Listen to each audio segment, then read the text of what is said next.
things are possible. Only believe. My Lord, I believe. My Lord, I believe. And all things are possible. My Lord, I believe. My Jesus is here. My Jesus is here.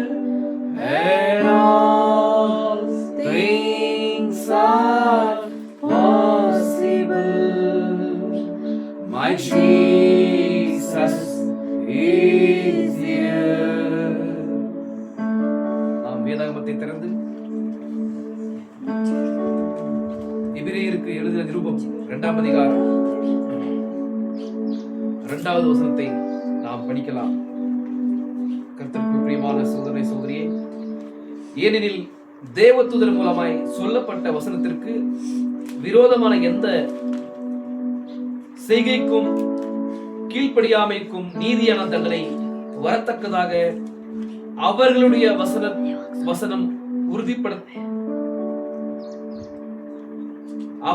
வசனம் உறுதிப்படுத்தப்பட்டிருக்க வாசிக்கப்பட்ட வேதபாகங்களோட கர்த்தர் தாமே தம்முடைய ஆசீர்வாதத்தை கூட்டுவராக. நாம் தலைகளை தாழ்த்தி ஜெபிக்க. வானத்திற்கும் பூமிக்கும் சகல அதிகாரங்கள் படைத்ததான பரலோக பிதாவே, கர்த்தராகிய இயேசு கிறிஸ்துவின் நாமத்தில் உம்முடைய பாதத்தில் நாங்கள் வருகிறோம் அப்பா. இதோ உம்முடைய பாதத்துக்கு வருகிற தகுதிகள் கூட எங்களுக்கு இல்லை தகப்பனே. ஆனால் நீர் தாமே குமாரனாய் அவதாரம் எடுத்துக்கொண்டு வந்து உம்மிடத்துல வந்து நாங்கள் மன்றாடுகிற ஒரு தருணத்தை ஏற்படுத்தி தந்த உடைய கிருபைகளுக்காய் நன்றியோடு துதிக்கிறோம் தகப்பனே. இந்த மகத்தான இந்த வேத வசனத்திற்கு பின்பாக இருக்கிற அந்த ரகசியங்களை நாங்கள் பார்க்க, அது ஆவிக்குரிய ஆதாரமாய் நாங்கள் ஏற்றுக்கொள்ள கர்த்தாவே இன்றைக்கு நீர் எங்களோடு பிரத்யேகமாக பேசுவீராக. சோர்ந்து போன எங்களுடைய இருதயம் எல்லாம் பலப்பட ஆண்டவரே நீர் எங்கள் மத்தியில உலாவுகிறீர், அசைவாடுகிறீர் என்பதை நாங்கள் கண்ணார காதார கேட்க கர்த்தாவே உதவி செய்கிறார். வந்திருக்கிற ஒவ்வொருத்தரையும் ஆண்டவரே உம்முடைய பரிசுத்தமான ரத்தத்தின் கீழாய் தாழ்த்தினேன், அடியனை தாழ்த்தினேன். நீர் தாமே எங்கள் மத்தியில் இறங்கி வந்து பேசுகிறார். நீர் ஆண்டவரே மனிதரை நீர் பிரயோஜனப்படுத்துகிற தேவன் தகப்பனே. இதோ அதே அந்த ஃபேக்டரி தகப்பனே, நீர் நேற்றும் இன்றும் என்றும் மாறாதவராய் நீர் பிரயோஜனப்படுத்துகிற தேவனா இருக்கிறீர். இந்த அடியனையும் கூட பிரயோஜனப்படுத்தி எங்களுக்கு தேவையான ஆவிக்குரிய ஆதாரத்தை நீர் தாமே பேசும் பொழுது தந்து நாங்கள் பலப்பட உதவி செய்கிறார். இயேசு கிறிஸ்துவின் நாமத்தில் ஜெபிக்கிறோம். ஆமென். இத்தனை பேர் சந்தோஷமா இருக்கிறீங்க? சந்தோஷமா இருக்கிறீங்களா? கர்த்தருக்கு ஸ்தோத்திரம் உண்டாகட்டும்.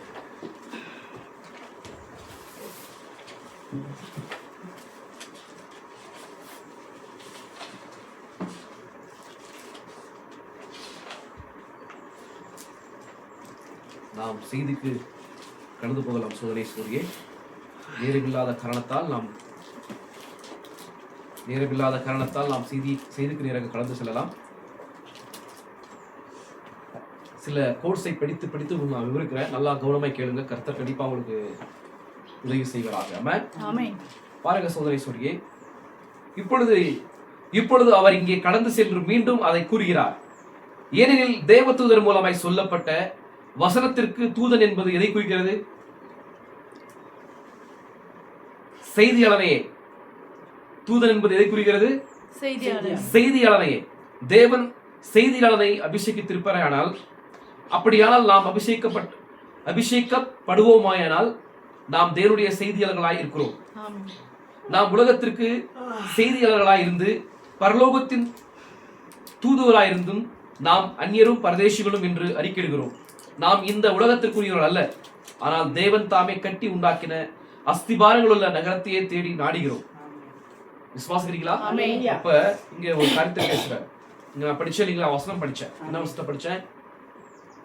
எப்பவுமே தேவன் வந்து காலகாலங்களாக என்ன பண்றாரு, அவரு தம்முடைய தூதர்களை அனுப்பி ஜனங்கள் வெளி தப்பி போகும்போது அவர்கள் அபிஷேகித்து அனுப்பி அவர்கள் மூலமாக என்ன செய்வாரு, எச்சரிப்பின் சத்தத்தை உரைக்கிறார். விசுவாசிக்கிறீங்களா? அந்த எச்சரிப்பின் சத்தத்தை உரைக்கும் போது ஜனங்கள் மனம் திரும்பி மறுபடியும் தேவன் பக்கம் திரும்பும் போது, வார்த்தைக்கு திரும்பும் போது அவர்களுக்கு தேவையான அந்த நித்திய ஜீவனை தேவன் தருவார். விசுவாசிக்கிறீங்களா? அப்ப பாருங்க, இந்த 7 சபை காலத்திலும் பாருங்க, ஒவ்வொரு காலத்திலையும் தேவன் என்ன பண்றாரு, ஒவ்வொரு தூதனை அனுப்புறாரு இல்லீங்களா? ஒவ்வொரு தூதனை அனுப்புறாரு. அப்ப ஒவ்வொரு தூதனையும் தேவன் என்ன பண்றாரு, அபிஷேகித்து அந்த வழி தப்பி போகிற அந்த சபைக்கு என்ன பண்றாரு, செய்தியை அழிக்கும்படி அனுப்புறாரு. அவங்க போய் என்ன பண்ணாங்க, அவங்க என்ன பண்ண போயிட்டு அவங்க போயிட்டு அந்த ஜனத்தாருக்கு என்ன பண்ணும், செய்தியை பிரசங்கிக்கணும். அந்த செய்தியை பிரசங்கிக்கும் போது சும்மா சாதாரணமா பிரசங்கிக்க முடியாது. விசுவாசிக்கிறீங்களா? தேவன் வந்து தேவன் தான் அனுப்பினார் என்பதற்கு தேவன் என்ன பண்றாரு, அடையாளங்களூடாக பேசுவார். விசுவாசிக்கிறீங்களா? அப்ப அந்த அடையாளங்களை ஜனங்க வந்து அடையாளம் கண்டுகொண்டு, ஓ இவர் வந்து யாரு, இவர் தேவனால் அனுப்பப்பட்ட ஒரு யாரு அனேட்டிங் ஒரு ஊழியக்காரனா இருக்கிறான்ற மாதிரி என்ன பண்ணுவாங்க, விசுவாசித்து அவர் பேசப்படுற செய்தியை வந்து விசுவாசிப்பாங்க. இதுதான் தேவனுடைய பேட்டர்னா இருக்குது. விசுவாசிக்கிறீங்களா? அப்போ தேவன் வந்து எப்படி உறுதிப்படுத்துறாரு சொல்லுங்க பார்க்கலாம். இப்ப அனுப்பப்பட்ட ஊழியக்காரனையும் அனுப்பப்பட்ட ஒரு ப்ராஃபெட்டை தேவன் எப்படி உறுதிப்படுத்துறாரு நம்ம பார்த்திருக்கிறோம். முதலாவது வருகையில பார்க்கும்போது யார, முதலாவது வருகையில யோவான் ஸ்நானகர் என்ன பண்றாரு, அபிஷேகத்தை அனுப்புறாரு. அப்ப அபிஷேகத்தை அனுப்பும் போது அவர் என்ன பண்றாரு, இல்லங்க யோவான் ஸ்நானகன் வந்து அந்த முதலாம் வருகையில வருகிற கிறிஸ்துவை அடையாளப்படுத்துறாரு. அந்த அபிஷேகப்பட்ட வார்த்தையை வந்து என்ன பண்றாரு, காண்பிக்கிறார். விசுவாசிக்கிறீங்களா? அந்த அனைட்டிங் வந்து அவர் மேல தங்கி தாபரிக்கும் போது அவரை பார்த்து என்ன பண்றாரு, இவர்தான் தேவகுமார். அப்படி இல்லைங்க, ப்ளீஸ் தயவு செஞ்சு நல்லா கவனமா கேளுங்க. புரியுதா உங்களுக்கு? உலகத்தின் பாவத்தை சுமந்து தீர்க்கிற தேவ ஆட்டுக்குட்டி என்ற மாதிரி என்ன பண்றாரு, அறிமுகப்படுத்துறாரு. ஏன்னா பரிசுத்தாவி வந்து பரிசுத்தாவி வனந்திரத்துல யோவான் ஸ்நானகன் வாசம் செய்யும் போது அவனுக்குள்ளாய் பேசப்பட்ட ஒரு காரியமா இருக்குது இல்லீங்களா? அப்ப அவர் வரும்போது அவரை வந்து என்ன பண்றாரு, அறிமுகப்படுத்துறாரு. அவரை இவர் அறிமுகப்படுத்துறாரு. யார் அறிமுகப்படுத்துறது? இயேசு கிறிஸ்து யோவான் ஸ்நானகன் அறிமுகப்படுத்துறார் இல்லீங்களா? நம்ம என்ன வேதவசனத்துல படிச்சிருக்கிறோம், இந்த மாதிரி செய்திகளை பார்த்திருக்கிறோம் இல்லீங்களா? அதே மாதிரி பாருங்க சகோதர சகோதரியே, இங்க இப்போ 2வது வருகையில தேவன் வந்திருக்கிறார் இல்லீங்களா? கிறிஸ்து 1963 இறங்கி வந்திருக்கிறார் இல்லீங்களா? அவர் வந்த பிறகு சகோதர சகோதரியே, அவர் வந்தாரு. வந்த பிறகு அவர் அனைட்டிங் பண்ணி அனுப்பின ஒரு ஊழியக்காரர் யாருன்றதை நம்ம விசுவாசிக்கிறோம். வில்லியம் மரியன் பிரண்ணாம்ன்றதை விசுவாசிக்கிறோம். அப்ப அவரை வந்து அனுப்புறாரு. எப்படி அனுப்புறாரு? யாத்திரை ஜனங்களை வந்து வெளியே கொண்டு வருவதற்காக அனுப்புறாரு. விசுவாசிக்கிறீங்களா? எப்படி மோசஸ வந்து தேவன் அனைட் பண்ணி அனுப்பினாரோ, அந்த முச்செடியில தேவன் என்ன பண்றாரு, மோசையோட கூட முகமுகமாய் பேசுறார் இல்லீங்களா? பேசுற பிறகு சோதனை சோரியே, அதன் பிறகு அவனை அனைட்டிங் செய்து அனுப்புறாரு. எங்க அனுப்புறாரு? எகிப்துக்கு அனுப்புறாரு. எப்படி அனுப்புறாரு? அனைட்டிங் செய்து அனுப்புறாரு. அது வரைக்குமே மோசஸ்க்கு வந்து 80 வயது. 80 வயதுல வந்து அவர் தேவ பர்வதத்துல வந்து அவர் ஆடுகளை மேய்த்து கொண்டிருக்கும் போது அந்த முச்செடியிலே தேவன் என்ன பண்றாரு, ஒரு காட்சி அளிக்கிறார். யாருக்கு? மோசஸ்க்கு. அப்ப இது என்ன அதிசயமா இருக்குது. ஆனா முச்செடியில வந்து ஃபயர் வந்து எரியுது, ஆனா என்ன ஆக மாட்டேங்குது, செடி வந்து கருகி போக மாட்டேங்குதுன்ற மாதிரி என்ன பண்றாரு, அந்த செடி பக்கத்துக்கு போறாரு. அந்த செடி பக்கத்துக்கு போகும்போது அப்பதான் தேவன் பேசுறாரு. மோசஸோட பேசுறாரு. மோசே, உன்னுடைய பாதரட்சைகளை கழற்றி சொல்றாரு. ஏன்னா தேவனுடைய பரிசுத்த ஸ்தலமா இருக்குதுன்ற மாதிரி சொல்றாரு. தேவ பர்வதமா இருக்குதுன்ற மாதிரி சொல்றாரு. அப்படி சொல்லும்போது சோரேஸ்வரியே அவர் என்ன பண்றாரு சொல்லுங்க பார்க்கலாம். அப்போ அந்த அவர் போட்டிருக்கிறதான அந்த ஒரு செருப்பை கழட்டி போகும்போது அவரோட பேசுறார். நான் என்ன பண்றேன், நான் ஆபிரகாம் யாரு உம்முடைய முன்புதாக்களுக்கு தந்த அந்த வாக்குத்தத்தத்தை நினைவு கூர்ந்து வந்திருக்கிறேன்ற மாதிரி சொல்றாரு. அதன் பிறகு அரைட்டிங் பண்ணி அனுப்புறாரு. இதெல்லாம் உங்களுக்கு தெரியும் இல்லீங்களா? கர்த்தருக்கு ஸ்தோத்திரம் உண்டாகட்டும். அப்புறமா என்ன பண்றாரு, அனுப்பின பிறகு சாதாரண அனுப்பல, மோசஸ் நான் அப்பா நம்புவாங்களா ஆண்டவரே, என்னை ஏற்றுக்கொள்வாங்களா? ஏற்கனவே நான் ட்ரை பண்ணேன். எங்க அப்பா எங்க அம்மா என்ன பண்ணாங்க, எனக்கு வந்து ஜோசப் சொன்ன அந்த வாக்குத்தத்தின்படி என்னை வந்து அவங்க என்ன பண்ணாங்க, தேவனுடைய வார்த்தையை சொல்லி என்னை வளர்த்தாங்க. நான் அதே மாதிரி ட்ரை பண்ணேன், என்னுடைய மாம்சத்துல ட்ரை பண்ண, என்ன பண்ண முடியல. எஸ், அவங்கள வெளியே கொண்டு வருவதற்கு முடியல.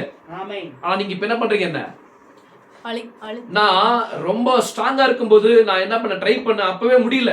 இப்ப நான் வந்து 80 வயதாயிடுச்சு, என்னால முடியாது. வேற யாராச்சும் பாருங்க ஆண்டவரே, வேற யாரையாகிலும் பாருங்க, என்னால முடியாதுன்ற மாதிரி சொல்றாரு. யாரு?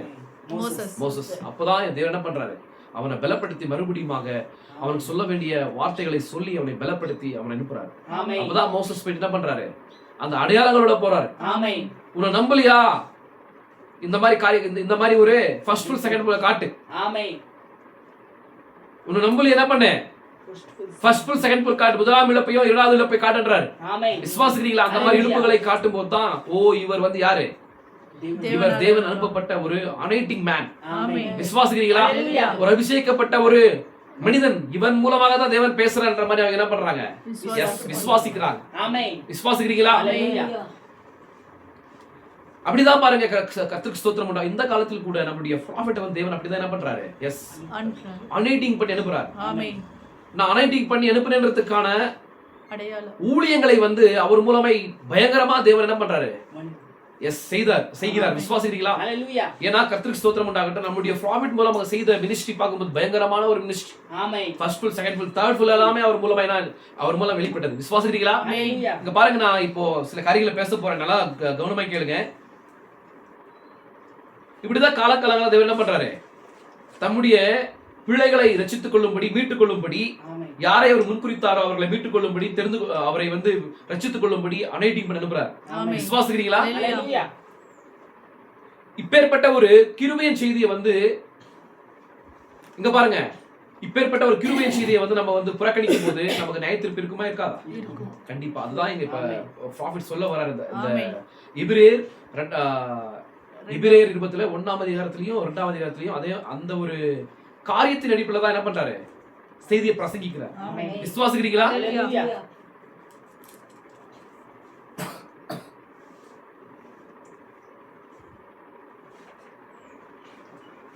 இங்க பாருங்க, நாம் இந்த பூமியிலே பொக்கிஷங்களையும் சேர்த்து வைக்க வேண்டாம், இங்கே பூச்சியும் திருவும் அவைகளை கெடுக்கும். நம்ம என்ன பண்றோம், அதிகமா என்ன பண்றோம், நமக்கு சத்தியம் தெரியும், ஆனாலும் நம்ம என்ன பண்றோம்னா, அந்த பரலோகத்தை குறித்து நமக்கு எந்த ஒரு கவலை இல்லை. அந்த பரலோகத்துக்கு எப்படி போகிறோம், தேவன் என்னென்ன காரியத்தோடு நம்மோட கூட பேசுறாரு என்கிற ஒரு காரியத்தை மறந்து நம்ம என்ன பண்றோம்னா, உலகத்தின் காரியங்களுக்கு நம்ம என்ன பண்றோம், அதிகமா என்ன பண்றோம், உழைக்கிறோம். விசுவாசிக்கிறீங்களா? அதனாலதான் இங்க சொல்றார் ப்ராஃபட், பாருங்க, நாம் இந்த பூமியில பொக்கிஷங்களை சேர்த்து வைக்க வேண்டாம், இங்கே பூச்சியும் திருவும் அவைகளை கெடுக்கும், இங்கே திருடனும் கண்ணமிட்டு திருடுவார்கள், ஏனென்றால் நம்முடைய பொக்கிஷங்களோ பரலோகத்தில் இருக்கிறது, அங்கே இயேசுவானவர் உன்னதத்தில் உள்ள மகத்துவமானுடைய வலது பரிசத்திலே உட்கார்ந்திருக்கிறார். ஓ, அதை அறிந்து கொள்வது என்ன ஒரு மகிமையும் ஆச்சரியமான காரியமாய் உள்ளது. விசுவாசிக்கிறீங்களா? நீங்க புரிஞ்சுங்க, நம்முடைய நம்பிக்கைகள் இயேசுவின் ரத்தத்திலும் நீதிலுமே என்றே, நம்முடைய நம்பிக்கைகள் இயேசுவின் ரத்தத்திலும் நீதிலும் என்று வெறுன்றின் மேலும் கட்டப்படவில்லை. என் ஆத்துமாவை சுற்றிலும் உள்ள யாவும் கைவிடும் போது அவரே என் முழு நம்பிக்கையும் உறைவிடமாயிருப்பார். கிறிஸ்து என்னும் திடமான பாறையின் மேல் நான் இருக்கிறேன். இப்படி சொல்ல முடியுமா? நீங்க சொல்லுவீங்களா? இந்த மாதிரி வார்த்தைகளை சொல்வீங்களா? என் ஆத்துமாவை சுற்றிலும் உள்ள யாவும் கைவிடும் போது, என்னை வந்து எல்லாருமே கைவிடும் போது நீங்க என்ன சொல்வீங்க? என் ஆத்துமாவை சுற்றிலும் யாவும் கைவிடும் போது அவரே என் முழு நம்பிக்கையும் உறைவிடமாயிருப்பார். கிறிஸ்து என்னும் திடமான பாறையின் மேல் நான் இருக்கிறேன். மற்றெல்லா நிலங்களும் அழிந்து கொண்டிருக்கும் மணலே, மற்றெல்லா நிலங்களும் அழிந்து கொண்டிருக்கும் மணலே. விசுவாசிக்கிறீங்களா? இப்பேற்பட்ட ஒரு விசுவாசத்தின் வாழ்க்கையை நம்ம வாழும். விசுவாசிக்கிறீங்களா? காலகாலங்களாக தேவன் என்ன பண்றாரு, தம்முடைய ஊழியக்காரனை அனைத்தையும் செய்து அனுப்புறாரு. இதான் பாருங்க, பழைய ஏற்பாட்டுல கூட நீங்க பார்க்கலாம், ஒவ்வொரு காலத்துல ஒவ்வொரு பரிசுத்தவன் மூலமாக அவங்க தான் அந்த பரிசுத்தவன் தான் அந்த காலத்துக்கு ஒரு ப்ராஃபெட். விசுவாசிக்கிறீங்களா? சாமுவேல் காலத்துக்கு சாமுவேல் அவரு யாரா இருந்தாரு, அவர் நியாயாதிபதியா இருந்தாரு. அவரு கிங்கா இருந்தார். கிங்கனா நான் யாரு கிங்கு? சாமுவேல் கிங் இல்ல, சாமுவேலுக்குள்ள இருந்தார். யாரு? ராஜா இருந்தார். சாமுவேல் ப்ராஃபெட்டா இருந்தாரு. அந்த ப்ராஃபெட்டுக்குள்ள தேவன் ராஜாவா இருந்து ஜனங்களை ஆளுகை செய்து கொண்டிருந்தார். விசுவாசிக்கிறீங்களா? இந்த காரியங்களை தான் நம்ம பைபிள் நல்லா படிக்கும் நம்ம புரிஞ்சுக்கலாம். அப்ப ஒவ்வொரு காலத்துல மோசஸ் பாருங்க, அதே போல ஆபிரகாம் காலத்துல அவர் தான் ஒரு ப்ராஃபெட். விசுவாசிக்கிறீங்களா? ரெபேக்காள் தன்னுடைய கருவுல 2 குழந்தைகள் இருக்கும். அந்த 2 குழந்தைகளை பற்றி போயிட்டு யார்கிட்ட விசாரிக்கிறா? தம்முடைய மாமா கிட்ட. தம்முடைய மாமா ஒரு ப்ராஃபெட் இல்லீங்களா? அப்ப ரெபேக்கா எங்க விசாரிக்கிறா? தம்முடைய மாமடத்துல போயிட்டு விசாரிக்கும் போது அவரு என்ன காரியம்ன்றத சொல்றார். அப்ப அவர் ப்ராஃபெட். விசுவாசிக்கிறீங்களா? ஒரு வசனத்தை சொல்றார். யாரு? இளமேலுக்கு தம்முடைய மனைவியை கொண்டு போகும்போது அவர் எச்சரிக்கிறார். இப்ப என்ன பண்ண? அவங்க கிட்ட போயிட்டு என்ன பண்ண? எனக்காக வேண்டுகொள்ற மாதிரி சொல்லு, நான் என்ன பண்றேன், அவன் உனக்காக வேண்டுகொள்வான்ற மாதிரி சொல்றாரு. விசுவாசிக்கிறீங்களா? அப்ப அந்த ஒரு வசனங்களை சொல்லும் போது, அப்பேற்பட்ட காரியங்களை பேசும்போது அங்க சொல்றாரு, என்னுடைய தீர்க்கதரிசின்ற மாதிரி சொல்றாரு. யாரு? யார் சொல்றது? தேவன் சொல்றாருங்க. புரியுதா உங்களுக்கு? அதனாலதான் பைபிள் படிங்கன்ற மாதிரி சொல்றது நானு. விசுவாசிக்கிறீங்களா? அப்போ பழைய ஏற்பாட்டுல பார்க்கும்போது அந்த காலத்துல வெளிப்படுத்தப்பட்ட பரிசுத்தவான்களும் என்னவா இருக்கிறாங்க? எஸ், தீர்க்கதரிசிகளா தேவன் அவர்களை பிரயோஜனப்படுத்தி இருக்கிறார். யோசேப்பு இல்லீங்களா? அப்ப என்ன அதான் பூர்வ காலங்களில் பங்கு பங்காகவும் வகை வகையாகவும் சொல்லுங்க தம்முடைய ஊழியக்காரன் மூலமாக திருவுளம் பற்ற தேவன் இந்த கடைசி காலத்துல தம்முடைய குமாரன் மூலமாக திருவுளம் பற்றினார். அதை பற்றி தான் நாம் பார்த்து கொண்டிருக்கிறோம். விசுவாசிக்கிறீங்களா? அவர் தம்முடைய குமாரன் மூலமாக தேவன் என்ன பண்றாரு? திருவுளம் பற்றினார்.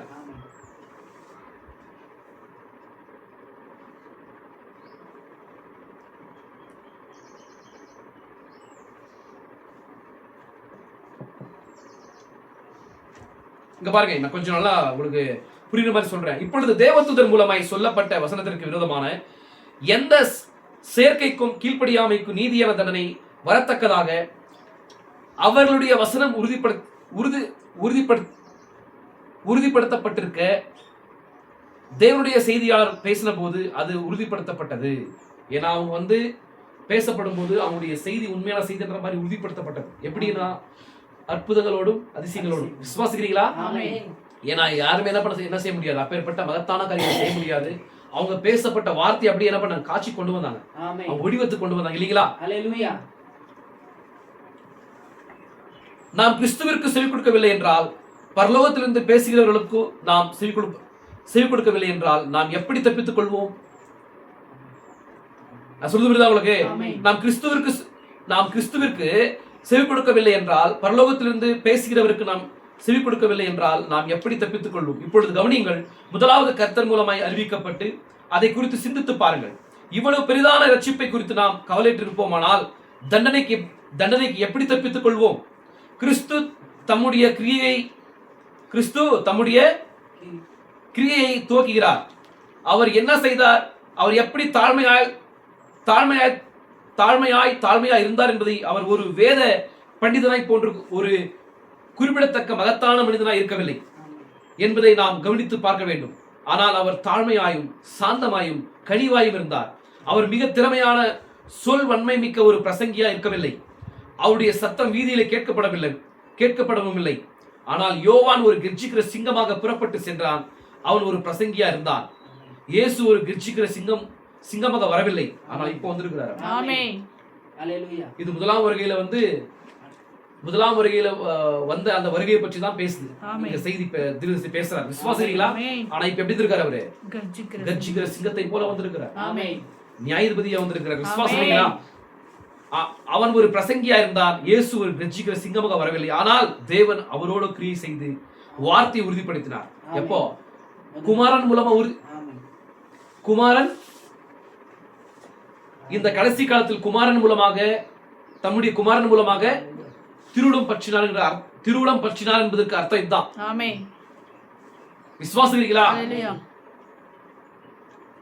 இயேசு ஒரு கர்ஜிக்கிற சிங்கமாக வரவில்லை, ஆனால் தேவன் அவரோடு கிரியை செய்து வார்த்தையை உறுதிப்படுத்தினார். தேவன் கிறிஸ்துவோடு இருந்தார்.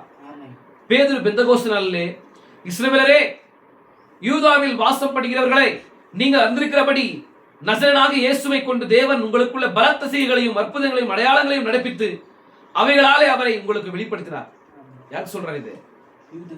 எஸ். ஏன்னா எந்த ஒரு புரிதல்ல வந்து இந்த நிருபத்தை எழுதியிருப்பார் யாரு? யாரு? பவுல். விசுவாசிக்கிறீங்களா? எபிரேயருக்கு எழுதும் போது எப்பேற்பட்ட ஒரு புரிதல் எழுதியிருப்பாரு. அதனாலதான் அவர் 3 வருஷம் என்ன பண்றாரு? 3 வருஷம் சென்று அரபி தேசத்துல வந்து பழைய ஏற்பாட்டுல அந்த பிலராஃபேரை வந்து என்ன பண்றாரு? ஆராய்ச்சி பண்றாரு. இப்ப என்னோட கூட பேசுற இந்த பிலராஃபேர் யார்? நீ துன்பப்படுத்துகிற இயேசு நானேன்ற மாதிரி சொல்றாரே, அப்ப இவ்வளவு நாள் வந்து என்ன பண்றானு? எஸ், இவ்வளவு நாள் வந்து தேவனுக்கு விரோதமா நான் நடந்தேனே, அப்ப நான் கற்றுக்கொண்ட எல்லா வேத சாஸ்திரம் வேஸ்டான்ற மாதிரி என்ன பண்றாரு அவரு? அவருக்குள்ள ஒரு கேள்வி எழும்புது. அப்ப 3 வருஷம் போயிட்டு என்ன பண்றாரு?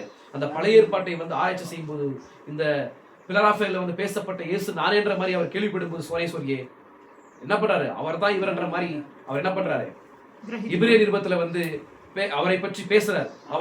அவர் பெற்றுக்கொண்ட முதலாவது அந்த வெளிப்பாடை வைத்துதான் என்ன பண்றாரு? மூலத்தனமான வெளிப்பாடை தான் என்ன பண்றாரு? எபிரேய நிருபத்துக்கு எழுதுறார். விசுவாசிக்கிறீங்களா? அப்ப பாருங்க சோரே, இப்போ பீட்டர் என்ன பண்றாரு? பேதுரு பெந்தகோஸ்து நாளிலே இஸ்ரவேலரே, யூதாவில் வாசம் பண்ணுகிறவர்களே, நீங்கள் அறிந்திருக்கிறபடி நசரேயனாகிய இயேசுவை கொண்டு தேவன் உங்களுக்குள்ள பலத்த செய்கைகளையும் அற்புதங்களையும் அடையாளங்களையும் நடப்பித்து அவைகளாலே அவரை உங்களுக்கு வெளிப்படுத்தினார். குமாரன் இந்த கடைசி காலத்துல குமாரன் மூலமாய் திருவுளம் பற்றினார். எப்போ? இயேசு முதலாம் வருகையில. ஆனா ஜனங்க என்ன பண்ண முடியல? அடையாளம் கண்டுகொள்ள முடியல. விசுவாசிக்கிறீங்களா? நான் சொல்றது புரியுதா உங்களுக்கு? அப்ப மனுஷகுமாரனுடைய ஊழியத்தை வந்து வெளிப்படுத்தினார் எங்க? அந்த எருசலேம் யூதாயா சமரியால வந்து அங்க இருக்கு சுற்றுப்புற அந்த திசைகள்ல வந்து இயேசு கிறிஸ்துவை வைத்து என்ன பண்றாரு? தம்முடைய ஆபிரகாமின் சந்ததிக்கு சொல்லுங்க திருவுளம் பற்றார். எச்சரிப்பு சத்தத்தை வந்து தேவகுமாரன் மூலமாக வெளிப்படுத்தினார். அவங்க ரட்சித்துக் கொள்ளும்படி மீட்டுக் கொள்ளும்படி. ஆனா என்ன பண்ணலாம்? அவங்க விசுவாசிக்கலாம். அதான் சொல்றாரு. ஏன்னா பெந்தகோஸ்து நாள்ல என்ன நினைச்சு? பரிசுத்த ஆவியானவர் 120 பெந்தகோஸ்து நாள்ல வந்து மேல் வீட்டறையில 120 பேர் மேல பரிசுத்த ஆவி விழுந்து அவங்க என்ன பண்ணாங்க? நிரப்பப்பட்டாங்க. விசுவாசிக்கிறீங்களா? அவங்க வெளியே போயிட்டு என்ன பண்ணாங்க? அவங்க அந்நிய பாஷைகளை பேசி தீர்க்கதரிசனங்களை வந்து உரைத்தாங்க. அப்போ அங்க இருக்கிற ஆட்கள் வந்து என்ன பண்றாங்கன்னா ஆச்சரியமான காரியமாய் பார்க்கறாங்க. அப்பதான் பேதுரு என்ன பண்றாரு? அங்க எழுந்து நின்று இந்த மாதிரி வார்த்தைகளை பேசுறாரு. யாருக்கு பேசுறாரு? அங்க வெளியே இருக்கிற ஆட்களுக்கு பேசுறாரு. யூதர்களுக்கு பேசுறாரு. தேவன் கிறிஸ்துவோட இருந்தாரு. யாரு? கிறிஸ்து யாரு? அவர் வார்த்தை மாத்திரமே. விசுவாசி அந்த வார்த்தை ஒரு வடிவத்தை எடுத்துக்கொண்டது. அந்த வார்த்தை அந்த லோகாசன யாரு? கிறிஸ்து தான். அனைட்டிங் வேர்டு தான். அந்த வேர்டு என்னாச்சு? அந்த அனைட்டிங் வேர்டு ஒரு வடிவத்தை மாம்சமாக ஒரு வடிவத்தை எடுத்துக்கொண்டு மரியாள் கருவில வந்து ஒரு வடிவத்தை எடுத்துக்கொண்டு அது வந்தது. அதுக்குள்ள தேவன் எலோஹிம் என்ன பண்றாரு? தம்மை ஊற்றிக் கொள்றாரு. விசுவாசிக்கிறீங்களா? அதான் எங்க பேதுரு சொல்றார். தேவன் கிறிஸ்துவோட இருந்தார். அப்போ தேவன் அந்த அனைட்டிங் வேர்டோட இருந்தார். அந்த அனைட்டிங் வேர்டுக்குள்ள இருந்தார். ஏன்னா அப்பேற்பட்ட அந்த அனைட்டிங் வேர்டுக்குள்ள இருக்கிறதுனாலதான் என்ன பண்றாரு? அவரு ஆச்சரியமான காரியங்களையும் அதிசயமான காரியங்களை செய்தார். விசுவாசிக்கிறீங்களா? அவர் சிருஷ்டிகர்த்தராய் வெளிப்படுறார்.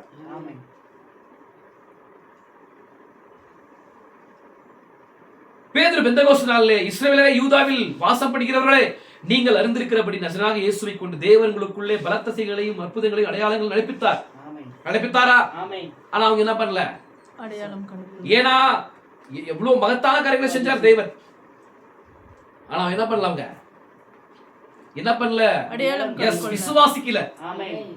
அவைகளாலே அவரை உங்களுக்கு வெளிப்படுத்தினார். அப்பேற்பட்ட காரியத்தினால உங்களுக்கு வெளிப்படுத்த தம்மை எலோஹிம் நான் தான். பழைய ஏற்பாட்டு தேவன் நான் தான். யெகோவா நான் தான்.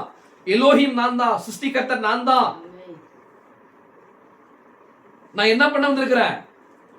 இழந்து போன ஸ்தானத்தை மறுபடியும் உங்களுக்கு நான் அளிக்க வந்திருக்கிறேன். ஆனா நீங்க என்ன பண்ண மாட்டீங்க?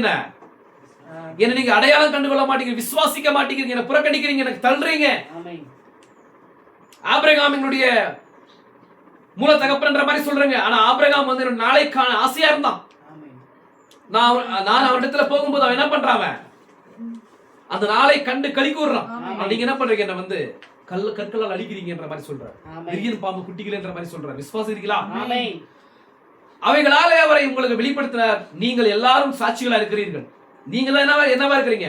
சாட்சிகள். சாட்சிகளா இருக்கிறீங்க. ஆமென். ஏன்னா அவர் மூலமா அப்பேற்பட்ட மகத்தான காரியங்களை தேவன் செய்தார். ஆமென். நீங்கள் விசுவாசிக்கும்படி. ஆனா நீங்க என்ன பண்ண மாட்டீங்க? அப்பேற்பட்ட காரியங்களை பார்த்து கூட என்ன பண்ண மாட்டேங்கிறீங்க? விசுவாசிக்க மாட்டேங்கிறீங்களே என்ற மாதிரி சொல்றார் பேதுரு. ஆமென். என்று கூறினான். அவன் எப்படியாய் அதை அவர்களுக்கு பதிய செய்தான் என்பதை கவனிங்கள். நீங்கள் அவரை அறிந்திருக்க வேண்டும் என்றான். நீங்கள் உங்களுக்கு தெரியும் அவர் யாருன்னு தெரியும். ஆனா என்ன பண்றீங்க நீங்க? எஸ், தெரிஞ்சு கூட என்ன பண்றீங்க? புறக்கணிக்கிறீங்க. ஆமென். இயேசு மாயக்காரரே, நீங்கள் வெளியே போய் சூரியனை நோக்கி பார்த்து அஸ்தமானமாகிற போது செவ்வானம் விட்டிருக்கிறது, அதனால் வெளிவாங்கும் என்று சொல்லுகிறீர்கள். உதயமாகிற போது செவ்வானமும் மந்தாரமாயிருக்கிறது, ஆனால் இன்றைக்கும் காற்றும் மழையும் உண்டாகும் என்று சொல்லுகிறீர்கள் என்றார். மேலும் வானத்தின் தோற்றத்தை நிதானிக்க உங்களுக்கு தெரியுமே, காலங்களின் அடையாளங்களை நிதானிக்க உங்களுக்கு கூடாதா? ஆமென். என்ன சொல்றாரு? காலங்களின் அடையாளங்களை நிதானிக்க உங்களால் கூடாதா? நீங்கள் என்னை அறிந்திருந்தால் நீங்கள் என் நாளையும் அறிந்திருப்பீர்கள் என்றார். ஆமென். நீங்க என்ன வந்து நீங்க அறிந்திருந்தால் என்னுடைய நாளையும் நீங்க என்ன பண்ணிருப்பீங்க? அறிந்திருப்பீர்கள். இப்ப நான் வந்திருக்கிற நாளையும் கூட நீங்க அறிந்திருப்பீங்க ஆமென். சொல்றாரு. அவங்க என்ன பண்றாங்க? வானத்துல வந்து எஸ் என்ன பண்றாங்க? வானத்தை பார்த்து அந்த வானத்துல வெடிப்படுகிற அந்த அட்மாஸ்பியரை பார்த்து என்ன பண்றாங்க? ஓ, மழை வருது, ஆமென். இனி காற்று அதிகமா இருக்குன்ற மாதிரி நம்ம சொல்றோம் இல்லைங்களா? ஆமென். அப்படி சொல்றாங்களா? ஆனா இப்ப என்ன பண்ண மாட்டேங்கிறீங்க? அவங்க என்ன பண்ண மாட்டேங்கிறாங்க? காலங்களை பார்க்க மாட்டேங்கிறாங்க. அவங்க காலங்களின் அடையாளங்களை நிதானிக்க உங்களுக்கு கூடாதா? அப்ப இந்த காலத்துல என்ன நடந்துருக்குது, ஆமென். இந்த காலத்துல என்ன என்ன நடந்துட்டு இருக்குதுன்ற மாதிரி என்ன பண்ண மாட்டேங்கிறாங்க? எஸ், அப்படிதான் நிறைய ப்ராஃபிட் சொல்றாரு. கடந்த காலத்துல என்ன பண்றாங்க? பார்க்கறாங்க. கடந்த காலத்து ஜனங்க என்ன பண்றாங்கன்னா அப்படி நினைச்சு இப்படி நினைச்சுன்ற மாதிரி சொல்லுவாங்க. ஆனா நெக்ஸ்ட் வர்ற காரியத்தை கூட சொல்லுவாங்க, ஃபியூச்சர். ஆனா நடந்து கொண்டிருக்கிற காரியத்தை என்ன பண்ண மாட்டாங்க? சொல்ல மாட்டாங்க. எஸ், கிரகித்துக் கொள்ள மாட்டாங்க. ஆமென். அதான் நம்ம இம்பார்ட்டன்ட். ஆமென். நம்ம எங்க இருக்கிறோம்ன்றதுக்கான ஒரு இம்பார்ட்டன்ட் அதான். விசுவாசிக்கிறீங்களா? ஆமென். பலவிதமான பலத்த செய்கைகள் என்றால் என்ன? பலவிதம் என்றால் என்ன? பலவிதம் என்பது அநேகம் என்று பொருள்படுகிறது. அநேக அற்புதங்களினால் தேவன் சாட்சி கொடுத்தார்.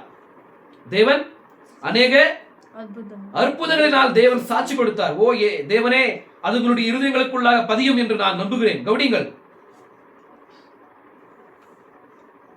நான் உங்களுடைய போதகர்களில் ஒருவனாக சகோதரன் நெவில் அவர்களோடு இருக்கிறேன். நீங்கள் இதை பதிவு செய்து எடுத்து வைத்துக் கொள்ள வேண்டும் என்று நான் விரும்புகிறேன். வேதம் உங்களுக்குள்ளே ஒருவன் எழும்பி அவர் கூறுகிற என்ன காரியம் நிறைவேறாமற் போனால் அப்பொழுது அவன் கூறினதற்கு செவி கொடுக்க வேண்டாம். ஏனென்றால் நான் அதை உரைக்கவில்லை, ஆனால் அவன் என் நாமத்தில் பேசி அவன் கூறுகிறது நிறைவேறுமையானால் அப்பொழுது அதற்கு செவி கொடுங்கள் என்று உரைத்துள்ளது. ஆமென். ஆமென். ஏனென்றால் நான் அந்த தீர்க்கதரிசியோடு அல்லது அந்த பிரசங்கியோடு இருக்கிறேன். அது என்னவா இருந்தாலும் சரி, அவர் கூறுகிறது நிறைவேறுமையானால் அப்பொழுது அவனுக்கு செவி கொடுங்கள். ஏன் இதை சொல்றாரு? திரும்ப சொல்லுங்க பார்க்கலாம். ஏன் சொல்றாரு இந்த மாதிரி விஷயத்தை சொல்றாரு? ஏன்னா அவர் ஒரு ப்ராஃபெட்.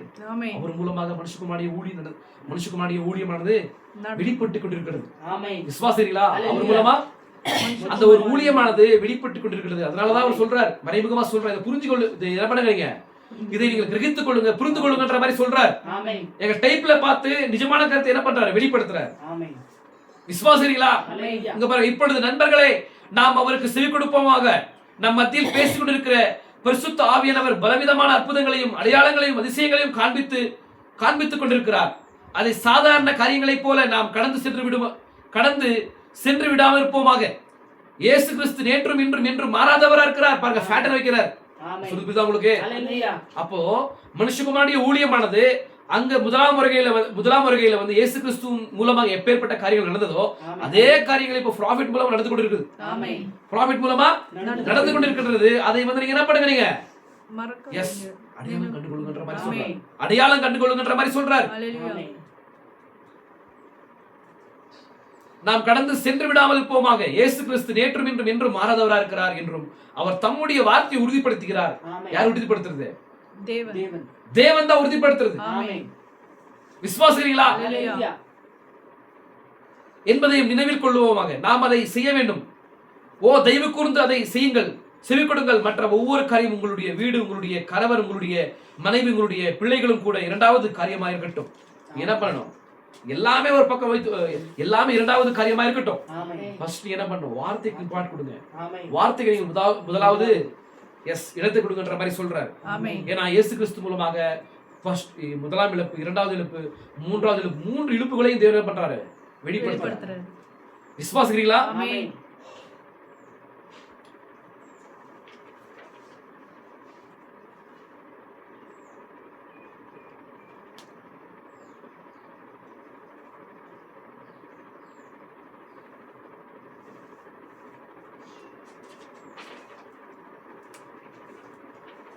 இங்க பாருங்க, அவர் வந்து இந்த பூலோகத்துக்கு வரும்போது எந்த ஒரு நிலையில இருந்தான்றத வந்து ப்ராஃபிட் சூப்பரா பேசுறாங்க. அற்புதமான வரிகளில் பேசுறாரு. பாருங்க, நம்ம என்ன பண்றோம்? அந்த கிருபையை செய்தியை வந்து ஈஸியா என்ன பண்றோம்? புறக்கணிச்சிடுறோம் இல்லைங்களா? தள்ளிடுறோம். ஆனா பாருங்க, இந்த மாதிரி ஒரு வாழ்க்கையை வாழ்ந்தவர் என்ன பண்றாரு? நமக்காக ஒரு கிருபையின் வழியை வந்து ஆயத்தப்படுறாரு. மறுபடியும் இழந்து போன ஸ்தானத்தை மறுபடியும் பெற்றுக்கொள்ளும்படி தேவன் வந்து என்ன பண்றாரு? அவரே என்ன பண்றாரு? மனுஷகுமாரனாக இந்த பூலோகத்துல வெளிப்படுறார் இல்லீங்களா? இங்க பாருங்க, ஓ தேவனே அவர் மனிதனை வீடற்ற நம்பிக்கையற்ற மனிதனை மீட்டு பரலோகத்தில் அவர்களுக்கு ஒரு வீட்டை கொடுக்கும்படி தம்முடைய சிருஷ்டியை காட்டிலும் சிறியவனானார். யாரு? சிருஷ்டியை காட்டிலும் சிறியவனானார். யாரு? தேவன். ஏன்னா அவர் சிருஷ்டிகர்த்தர். சிருஷ்டியை பார்க்கும்போது அவர் பெரியவர். வானமின் சிங்காசனம், பூமியின் என்னுடைய பாதபடின்ற மாதிரி சொல்றார் இல்லீங்களா? அப்ப எப்பேற்பட்ட தேவன் பாருங்க. அவருக்கு உருவமே இல்ல. விசுவாசிக்கிறீங்களா? அவர் எல்லையற்ற தேவனா இருக்கிறார். அவர் எலோஹிம். அவர் சர்வவியாபி, சர்வவல்லவர், சர்வ ஞானி. அவர் எங்கும் தெரிந்தவரா இருக்கிறார். விசுவாசிக்கிறீங்களா? நான் சொல்றது புரியுதா உங்களுக்கு? ஓ தேவனே அவர் மனிதனை வீடற்ற நம்பிக்கையற்ற மனிதனை மீட்டு பரலோகத்தில் அவர்களுக்கு ஒரு வீட்டை கொடுக்கும்படி தம்முடைய சிருஷ்டியை காட்டிலும் சிறியவனானார். எனவே அவர் பரலோக மகிமைகளை விட்டுவிட்டார். என்ன பண்ணிட்டார்? அவரு பரலோகத்தின் மகிமையை விட்டுவிட்டாரா? அவர் பூமியில் இருந்த போது மனிதன் அவருக்கு வாழக்கூடிய மிக இழிவான பெயரையே வழங்கினான். அவர் பூமியில் இருக்கும்போது சொல்லுங்க, அவர் பூமியில் இருக்கும்போது வழங்கினான். அவர் பூமியில் இருந்த போது மனிதன் அவருக்கு வழங்கக்கூடிய மிக இழிவான பெயரையே வழங்கினான். ஏன்னா மனுஷன் என்ன பண்றான்? இழிவான பெயரை தான் அவருக்கு வைத்தான். யாருக்கு? இயேசு கிறிஸ்துவுக்கு. அவரை துவக்கத்திலேயே முறை தவறி பிறந்த குழந்தை என்று அழைத்தார். என்ன பண்ணாரா? முறை தவறி பிறந்த குழந்தை என்ற மாதிரி என்ன பண்ணாங்க? அழைத்தார்களாம். ஒரு முன்னணியிலே பிறந்தார். காளையின் நுகத்தடியிலே சூற்றப்பட்டிருந்த கந்தை துணியிலே சுற்றி கிடத்தப்பட்டார். போவதற்கு இடமில்லை, போவதற்கு வீடே இல்லாதிருந்தது. பிசாசுகளின் தலைவன் பெயல்செபூல் என்று அழைக்கப்பட்டார். அவர் தவறாக நடத்தப்பட்டார். அவர் மேல் துப்பினார்கள். அவர் பரிகாசிக்கப்பட்டார். அவர் புறக்கணிக்கப்பட்டு பூமியின் தாழ்விடங்களுக்கு சென்று மிக இழிவான வேசிகளை குனிந்து நின்றார். அதை தான் மனிதன் அவருக்கு செய்தார். அதுதான் மனிதன் அவருக்கு செய்தார். ஆனா தேவன் பாருங்க, நமக்காக என்ன பண்றாரு? நமக்காக தம்முடைய பரலோகத்தின் ஸ்தானத்தை விட்டு இறங்கி வந்தார். இறங்கி வந்து என்ன பண்றாரு? நமக்காக இழிவான ஒரு வாழ்க்கை வாழ்றார். யாரை வந்து விடுவிக்க வந்தாரோ அவர்களே என்ன பண்ண மாட்டேங்கிறாங்க? அவரை ஏற்றுக்கொள்ள மாட்டேங்கிறாங்க. சொந்தத்திலே வந்தார், சொந்தமானவர்களும் அவரை ஏற்றுக்கொள்ளவில்லை. விசுவாசிக்கிறீங்களா? அப்ப சொந்தத்துல வந்தவர் என்ன பண்றாரு? ஒரு இழிவான ஒரு வாழ்க்கையை வாழ்றாரு. அவர் வந்து பாருங்க, அவர் வந்து இந்த உலகத்துல வாழும்போது நமக்கு எல்லாருக்குமே தகப்பன் அவர். ஆனா தகப்பனை நான் வந்து புரிந்து கொள்ளாம தகப்பனை என்ன பண்றோம்? புறக்கணிக்கிறோம், திட்டுறோம். இழிவான வார்த்தைகளால வந்து அவரை வந்து என்ன பண்றோம்? வேதனைப்படுத்துறோம். விசுவாசிகளா? அவர் தப்பான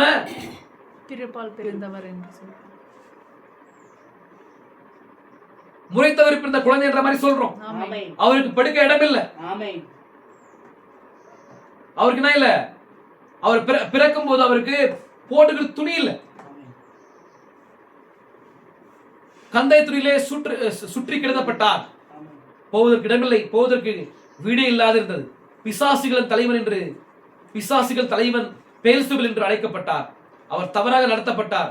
அவரே எப்படி நடத்தப்பட்டாரா? தவறாக நடத்தப்பட்டாரா? அவர் மேல் துப்பினார்கள். அவர் பரிகாசிக்கப்பட்டார். அவர் புறக்கணிக்கப்பட்டு பூமியின் தாழ்விடங்களுக்கு சென்று மிக இழிவான வேசிகள் அண்டை குடிந்துகின்றார். அதை தான் மனிதன் அவருக்கு செய்தார். ஆனால் அவர் வானத்தையே கீழ் நோக்கி பார்க்கும்படியான உயரத்திற்கு தேவன் அவரை எழுப்பி உயர்த்தினார். சொல்லுது புரியுதா உங்களுக்கு? இப்பேற்பட்ட ஒரு தாழ்மையான ஒரு வாழ்க்கையை வந்து இந்த உலகத்தில் அவர் வாழ்ந்தார். ஆனால் அவர் ஏன் இதுக்கெல்லாம் ஒரு இது இருக்குதுன்னா, ஏன் இந்த மாதிரி வந்து வாழ்ந்தார்ன்றதுக்கான ஒரு அர்த்தம் இருக்குது. ஆனால் அவர் வார்த்தையை கீழ் நோக்கி பார்க்கும்படியான உயரத்துக்கு தேவன் அவரை எழுப்பி உயர்த்தினார். மனிதன் அவருக்கு மிகவும் தாழ்வான இடத்தை அளித்து, மிக மோசமான இடத்தை அவருக்கு அளித்து, மிக இழிவான பேர் வழங்கினார். தேவன் அவரை எழுப்பி எல்லாவற்றிலும் மேலான இடத்தை அவருக்கு அளித்து, எல்லாவற்றுக்கும் மேலான நாமத்தை அளித்தார். அதுவே மனிதன் தேவகுமாரனுக்கு என்ன செய்தார் என்பதற்கும் தேவகுமாரனுக்கு என்ன செய்தார் என்பதற்கும் உள்ள வித்தியாசமாய் உள்ளது. தேவன் என்ன செய்தாரு, மனிதன் என்ன செய்தார் என்பதற்கான வித்தியாசம் தான் சொல்றாங்க. விசுவாசிகளா? எதுக்காக அவர் வந்தார்? அவரு உலகத்தின் பாவத்தை சுமந்தத்திற்கு தேவ ஆட்டுக்குட்டியா வந்தார். அவர் வந்து என்ன பண்றாரு? சிலுவையில வந்து நமக்கு கிழிக்கப்படுறாரு இல்லீங்களா? இப்ப நம்ம படித்தோம், அவர் பிறப்பால ஒரு தவறான பிறப்பினால பிறந்தவர்ன்ற மாதிரி என்ன பண்றாங்க சொல்றாங்க. விசுவாசிக்கிறீங்களா? அவருக்கு என்ன இல்ல? அவருக்கு வீடு இல்ல, துணி இல்ல. இப்பேற்பட்ட ஒரு வாழ்க்கையை வாழ்றவர் சாப்பிட நேரத்துக்கு என்ன இல்ல? அவருக்கு சாப்பாடு இல்ல. நாம் உயர்த்தப்படும்படிக்கு அவர் குடிந்தார். யார் உயர்த்தப்படும்படிக்கு? நாம் உயர்த்தப்படும்படிக்கு அவர் குடிந்தார். நாம் உயர்த்தப்படும்படிக்கு அவர் குடிந்தார். அவர் நாம் அவருடைய கிருபையினூடாக அவரை போலாகும்படிக்கு அவர் நம்மை போலானார். அவருடைய கிருபையினூடாக அவரை போலாகும்படி அவர் நீதிமான் இல்லைங்களா? அவர் பாவத்தை அறியாத சுத்த கண்ணன். அவருடைய பொசிஷன் அவர் எடுத்துக்கொள்ளும்படி அவர் நம்முடைய பொசிஷன் எடுத்துக்கிறார். நாம் ஒரு வீட்டை உடையவர்களா இருக்கும்படிக்கு அவர் வீடற்ற இடத்திற்கு வந்து தமக்கு வீடு இல்லாதவரானார். நமக்கு என்ன பண்றாரா? நமக்கு ஒரு வீடை கொடுக்கும்படி. இங்க பாருங்க ப்ளீஸ். நாம் ஒரு வீட்டை உடையவர்களா இருக்கும்படிக்கு அவர் வீடற்ற இடத்திற்கு வந்து தமக்கு வீடு இல்லாதவரானார். நாம் குணமடையும்படிக்கு அவர் சுகவீன இடத்திற்கு வந்து தம்மையே சுகவீனமாக்கி கொண்டார். அவர் பாவி அண்டை வந்து நாம் ரட்சிக்கப்படும்படிக்கு தம்மையே பாவமாக்கினார். ஒரு சாக்ரிஃபைஸ் பாருங்க, எவ்வளவு அவரை வந்து விட்டு கொடுத்திருக்கார் பாருங்க. அவர் உயர்த்தப்பட்டார் என்பதில் வியப்பொன்றுமில்லை. அவர் உயர்த்தப்பட்டார் என்பதில் வியப்பொன்றுமில்லை. அவர் இன்றிரவு யாராயிருக்கிறார் என்பதில் வியப்பொன்றுமில்லையே. தேவன் அவரை உயர்த்தி வானத்திலும் பூமியிலும் எல்லா அதிகாரத்தையும் அவருக்கு கொடுத்திருக்கிறார். இங்கே பூமியின் மேல் அவருடைய பூமிக்குரிய ஊழியம் முடிவடைந்திருந்த போது அவர் பூமிக்கு வந்து அவர் அதை செய்து முடித்தவுடன் அவர் தேவகுமாரன் என்று விடிவெளி நட்சத்திரம் அறிவித்தது. யார் விடிவெளி நட்சத்திரம்? அப்படி இல்ல, ப்ராஃபெட். யாரு? யோவான் ஸ்தலகர்த்தர் என்ன பண்றாரு? அவர் தேவகுமாரன் என்று விடிவெளி நட்சத்திரம் அறிவித்தது. விசுவாசிக்கிறீங்களா? அப்போ விடிவெளி நட்சத்திரம் எப்போ வரும்? அதிகாலையில வரும். அப்ப அதிகாலையில ஃபர்ஸ்ட் அப்ப சூரியன் தான் சூரியன் தான் தேவகுமாரனுக்கு அடையாளமா இருக்குது. அது மகத்தான வெளிச்சம். அந்த வெளிச்சத்தை பெற்றுக்கொண்டுதான் இந்த விடிவெளி நட்சத்திரம் என்ன பண்ணுது? வெளிச்சத்தை கொடுக்குது. அப்போ ப்ராஃபெட் தான். ப்ராஃபெட்டையும் குறிக்குது, கிறிஸ்துவும் குறிக்குது. விசுவாசிக்கிறீங்களா? அவர் தேவகுமாரன் என்ற விடிவெளி நட்சத்திரம் அறிவித்தது. இங்க பாருங்க, அவரிடத்தில் தொடர்பு கொண்ட ஒவ்வொரு பிசாசையும் அவர் அதிர செய்தார். அவரிடத்துல தொடர்பு கொண்ட ஒவ்வொரு பிசாசையும் அவர் அதிர செய்தார். கர்த்தருடைய நாமம் ஸ்தோத்திரிக்கப்படுவதாக. பிசாசுகள் நடுங்கி ஆட்டம் கண்டு அவருடைய பிரசனத்தில் இரக்கத்திற்காக கெஞ்சின. பிசாசு நேரம் அவர் பூமியில் இருக்கும்போது பிசாசு என்ன பண்ணுது? வந்து அவருடைய பிரசனத்துல இரக்கத்திற்காக என்ன பண்ணுதான்? கெஞ்சுதான். ஆமையா, முழு நரகமும் அவர் யாரா இருந்தார் என்பதை அறிந்து கொண்டது. முழு நரகமும் அவர் யாரா இருந்தார் என்பதை அறிந்து கொண்டது. ஆனா மனுஷன் என்ன பண்ணல? அறிந்து கொள்ள தாழ்மையா நடந்தார். மழை பெய்து கொண்டிருந்த இரவு நேரங்களிலோ அவருடைய தலையை சாய்க்க அவருக்கு இடமில்லாது இருந்தது. யாருக்காக இதெல்லாம் சொல்லுங்க பார்க்கலாம்? நமக்கா? விசுவாசிங்களா? சொல்றது உங்களுக்கு புரியுதா? உங்களுக்கு மழை பெய்யும் போது அவருக்கு தலை சாய்க்கிறதுக்கு இடம் இல்லை.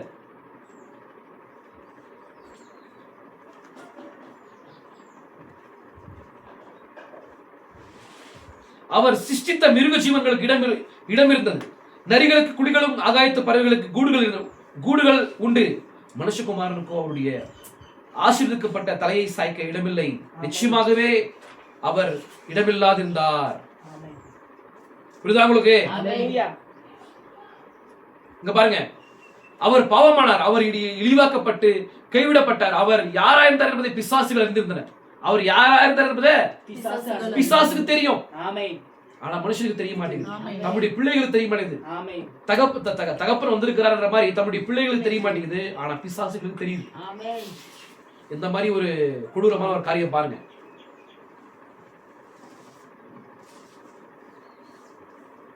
எனவே அவைகள் இரக்கத்திற்காக மன்றாடின. அவைகள் எங்களுடைய காலம் வரும் முன்னே எங்களை வேதனைப்படுத்த நீர் ஏன் வந்தீர் என்று கேட்டன. எது? பிசாசுகள் கேட்கிறது. எங்களை வேதனைப்படுத்த நீர் ஏன் வந்தீர் என்று கேட்டன. பிரசங்கிமார்கள் அவரை பெயல்செபூல் குறிச்சொல்பவர் என்று அழைத்துக் கொண்டிருக்க, பிசாசுகளோ அவரை ஜீவனுள்ள தேவனுடைய குமாரனே என்று கூப்பிட்டு இரக்கத்திற்காக கெஞ்சி கொண்டிருந்தன. இப்போ என்ன பண்றாங்க? பிரசங்கிமார்கள் என்ன பண்றாங்க? பரிசேயர்களும் சதுசேயர்களும் பேய்களுக்கு தலைவர் என்ற மாதிரி என்ன பண்றாங்க? அவருக்கு வந்து பேரிடுறாங்க. ஆனா இங்க பாருங்க, பிசாசு சொல்லுது பாருங்க, ஜீவனுள்ள தேவனுடைய குமாரனே என்ற மாதிரி சொல்லுது. அப்ப பேய்களுக்கு தெரியல வெளிப்பாடு யாருக்கு தெரியல? தம்முடைய பிள்ளைகளுக்கு தெரியல. அவங்க என்ன பண்ணிட்டாங்க? அவங்க ஒரு ஸ்தாபனத்தை ஏற்படுத்திக் கொண்டாங்க. அங்க ஆதாம் ஏவல் வந்து எப்பேற்பட்ட ஒரு அவர்கள் வந்து பாவம் செய்த பிறகு அவங்க என்ன பண்ணாங்க? தன்னுடைய மானத்தை மூடிக்கொள்ளும்படி அவங்க ஒரு வழியை வந்து ஆயத்தப்படுத்திக் கொண்டாங்க. ஒரு ஸ்தாபனத்தை ஏற்படுத்திக் கொண்டாங்க. இலைகளால் என்ன பண்ணாங்க? அவங்க தன்னுடைய மானத்தை மூடிக்கொள்ளும்படி அத்த இலைகளை வந்து தயாரித்துக் கொண்டாங்க. அந்த மாதிரி தான் இவங்க அங்க இருக்கிறாங்க. அந்த மாதிரி ஒரு பொசிஷன்ல தான் அந்த பரிசேயர்களும் சதுசேயர்களும் வேத பார்வைகளும் விசுவாசிகளா பிரதான ஆசிரியர்கள் இருக்கும் போது அங்க தேவன் என்ன பண்றாரு? தம்முடைய குமாரனுடைய ஸ்தானத்தை வெளிப்படுத்தும் போது என்ன பண்ணல? அவங்க அதை அடையாளம் கண்டுகொள்ள முடியல, விசுவாசிக்க முடியல. ஆனா பிசாசுகள் என்ன பண்ணுது? தம்முடைய பிரசனத்துல வந்து தம்முடைய பிரசனத்துல வந்து இரக்கத்திற்காக என்ன பண்ணுதா? கெஞ்சி கேக்குதான். ஆனா இயேசுக்கு சேரன்றது வெளிப்பாடு அதுக்கு தெரியும். பிசாசுகள் தெரியுது பாருங்க. என்ன சொல்லுது? ஜீவனுள்ள தேவனுடைய குமாரன் என்ற மாதிரி சொல்லுது. ஆனா இவங்க என்ன பண்றாங்க? பேய்களுக்கு தலைவன் என்ற மாதிரி பேருறாங்க. என்ன ஒரு வித்தியாசம் பாருங்க சகோதரி. சொல்லுங்க. ஓ, எப்படி நம்மால் ஒரு நிமிடம் மாத்திரம் அப்படியே நிறுத்தக்கூடுமான நம்ம நலமா இருக்குமே. எப்படி ஆயினும் நீங்கள் யாரா இருக்கிறீர்கள்? நீங்கள் பெற்றுள்ள வேலை எதை பொருட்படுத்துகிறது? இல்லை என்றால் நாம் சொந்தமாக வைத்துள்ள அந்த சிறு வீடு எதை பொருட்படுத்துகிறது? நாம் சொந்தமாக வைத்துள்ள கார் எதை பொருட்படுத்துகிறது? அழகான சிறு பெண்ணே, நீ சற்று மரியாதையற்ற காரியத்தை செய்திருக்கிறாய். இப்பொழுது நீ பெற்றுள்ள சிறிய அழகிய தோற்றம் என்ன செய்கிறது? வாலிபர்களாகிய நீங்கள் பளபளப்பாகவும் மென்மையான தலைமுடியுடனும் நேரான தோள்பட்டையோடும் காணப்படுகிறீர்கள். நீங்கள் வயோதிகரானால் என்றோ ஒரு நாள் கூட போவீர்கள். என்றோ ஒரு நாள் என்ன பண்ண போறீங்க? கூட போறீங்க. விசுவாசிக்கிறீங்களா? ஆனால் கர்த்தருக்கு ஸ்தோத்திரம் உண்டாவதாக. நீங்கள் மீண்டும் பிறந்த ஒரு ஆத்மாவை உடையவர்களாய் இருக்க வேண்டும். அப்பொழுதே நீங்கள் என்றென்றுக்குமாய் ஜீவிப்பீர்கள். என்றால் நீங்கள் அவருடைய கிருபையினூடாக அவரை போலாகும்படி அவர் உங்களை போலாகி உங்களுக்கு ஒரு ஸ்தலத்தை ஆயத்தப்படுகிறார். அப்படி என்ன பண்ணும்? நீங்க எப்படி இருந்தாலும் நீங்க நல்லா இருப்பீங்க, இப்ப நல்லா இருக்கிறீங்க, பாக்குறதுக்கு ரொம்ப அழகா இருக்கிறீங்க. ஆனா நீங்க வயசான பிறகு நீங்க என்ன பண்றீங்க? கூடி போவீங்க. ஆனா கூடி போன பிறகு உங்களுக்கு கூடி போன பிறகு என்ன இல்ல? உங்களுக்கு எல்லா அழகு எல்லாம் என்ன ஆயிடுது? எல்லா வாலிபமான ஒரு சக்தியெல்லாம் போயிடுது இல்லீங்களா? ஆனா பாருங்க, சொல்றாரு பாருங்க, நீங்க என்ன பண்ணும்? ஆனால் கர்த்தருக்கு ஸ்தோத்திரம் உண்டாவதாக. நீங்கள் மீண்டும் பிறந்த ஒரு அனுபவத்திற்கு நீங்க வரணுங்க. மீண்டும் பிறந்த ஒரு ஆத்மா உடையவர்களா இருக்க வேண்டும். அப்பொழுது நீங்கள் என்றென்றுக்குமாய் ஜீவிப்பீர்கள். ஏன் சொல்லுங்க பார்க்கலாம்? நீங்க நித்திய ஜீவனை பெற்றுக் கொண்டீங்க. விசுவாசிக்கிறீர்களா? என்றால் நீங்கள் அவருடைய கிருபையினூடாக அவரை போலாகும்படிக்கு அவர் உங்களை போலாகி உங்களுக்கு ஒரு ஸ்தலத்தை ஆயத்தப்படுகிறார். உங்களை போல அவர் என்ன பண்றாரு? ஏனென்றால் நீங்கள் அவருடைய கிருபையினூடாக அவரை போலாகும்படிக்கு அவர் உங்களை போலாகி உங்களுக்கு ஒரு ஸ்தலத்தை ஆயத்தப்படுகிறார். விசுவாசிக்கிறீர்களா?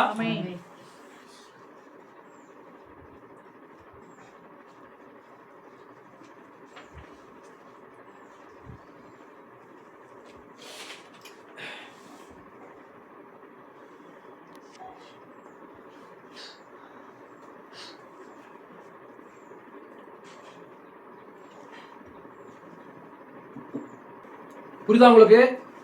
சொல்றது புரியுதா உங்களுக்கு? அப்ப என்ன பண்றாரு அவரு? அவர் வந்து சிலுவையில யாருக்காக மரிக்கிறார்? நமக்காக மரிக்கிறார்.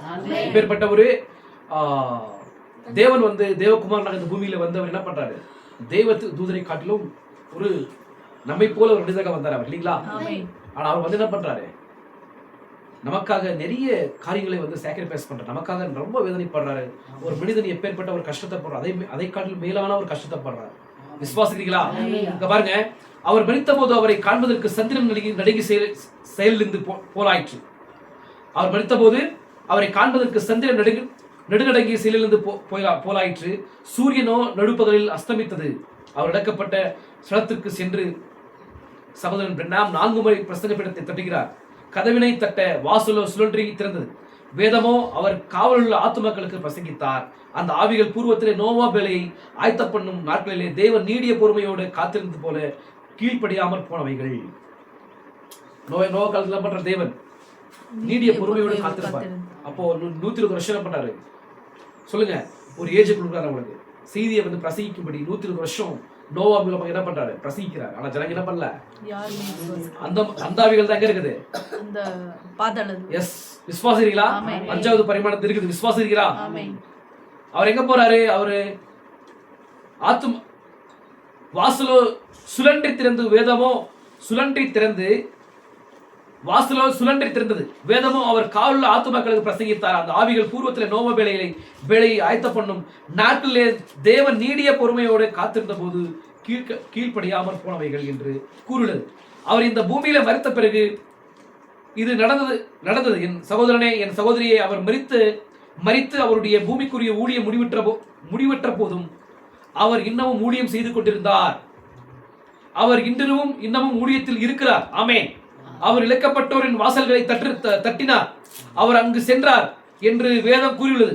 அவன், நான் ஸ்திரீனுடைய வித்தாயிருக்கிறேன், ஆதாம் என்னை குறித்தே பேசினான், அவர் 1000 தமது பரிசுத்தவான்களோடு கூட வருகிறார் என்று யோனுக்கு கூறினது என்னைதான். நானே ஜீவனுள்ள தேவனுடைய குமாரன். உங்களுடைய கிருபையின் நாளில் நீங்கள் பாவம் செய்தீர்கள். ஆனால் தேவனுடைய வேதகமத்தின் ஒவ்வொரு வார்த்தையும் நிறைவேற்ற நான் வர வேண்டும் என்று தூதர்களால், ஏனோக்கினால், நோவாவினால் உங்களுக்கு தீர்க்க தரிசனமாய் உரைக்கப்பட்டிருந்தது. நானே உரைக்கப்பட்டிருந்தது. எனவே நான் இந்த இழக்கப்பட்ட தேசத்தில் ஒரு சாட்சியாக இங்கே இருக்கிறேன் என்றார். அப்பொழுது அவர் அவர்களுக்கு பிரசங்கித்தார். அவர் பாதாளத்திற்கு சென்று பாதாளத்தின் வாசலண்டை சென்று கதவை தட்டினார். அப்பொழுது பிசாசு கதவை திறந்துதான், இப்பொழுது உன்னை பிடித்து விட்டேன் என்றான். அவர், பிசாசே நீ நீண்ட காலமாக பெருமை எடுத்து ஏய்த்துக் கொண்டு திருவுகோள்களை வைத்துள்ளாய் என்று கூறி அவனுடைய பக்கவாட்டில் தொங்கிக் கொண்டிருந்த திருவுகோள்களை பிடுங்கினார். இதோ அது இங்கே வேதாகமத்தில் உள்ளது. நான் இன்னும் ஒரு நிமிடத்தில் அதை எடுத்து காட்டவுள்ளேன். நீண்ட காலமாக பெருமை எடுத்து ஏய்த்துக் கொண்டு அவைகளை வைத்துள்ளாய், ஆனால் நான் அவைகளை கைப்பற்ற வந்தேன் என்று கூறி அந்த திருவுகோள்களை பிடுங்கிக் கொண்டு அவனை உதைத்து உள்ளே தள்ளி கதவை அடைத்தார். பின்னர் அங்கிருந்து ஆபிரகாம், ஈசாக்கு, யாக்கோபு இவர்களை கூட்டிக் கொண்டார். 3ஆம் நாளிலே அவர் உயிரோடு இருந்த போது கல்லறையில் நித்திரையாயிருந்தவர்களும் அவரோடு உயிர்த்தெழுந்தார். ஓ அல்லேலூயா! புலவன் இவ்வாறு கூறினதில் வேப்பொன்றும் இல்லையே. ஜீவிக்கும் போது அவர் என்னை நேசித்தார், மரிக்கும் போது அவர் என்னை ரட்சித்தார், அடக்கப்பட்ட போது அவரின் பாவங்களை அதிதூரம் கொண்டு போய்விட்டார், உயிர்த்தெழுந்த போது அவர் என்றென்றுக்கும் இலவசமாய் நீதிமானாக்கினார். விசுவாசிக்கிறீங்களா?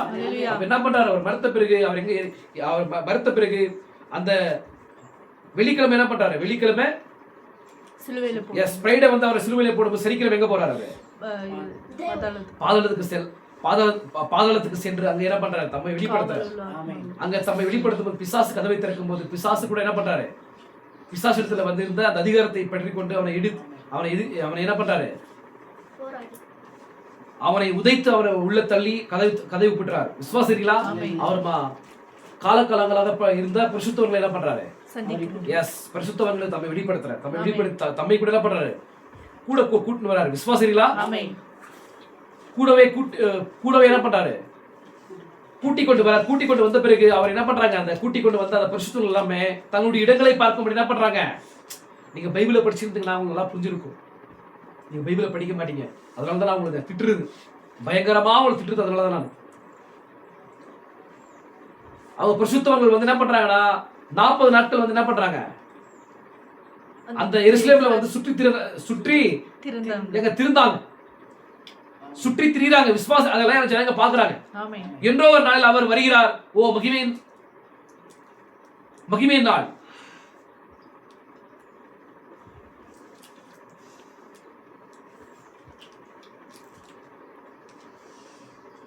பாருங்க, அவருக்கு பின்னே பழைய ஏற்பாட்டு பரிசுத்தவர்களான ஆபிரகாம், ஈசாக், யாக்கோபு ஆகியோர் பின்தொடர்ந்து சென்றனர்.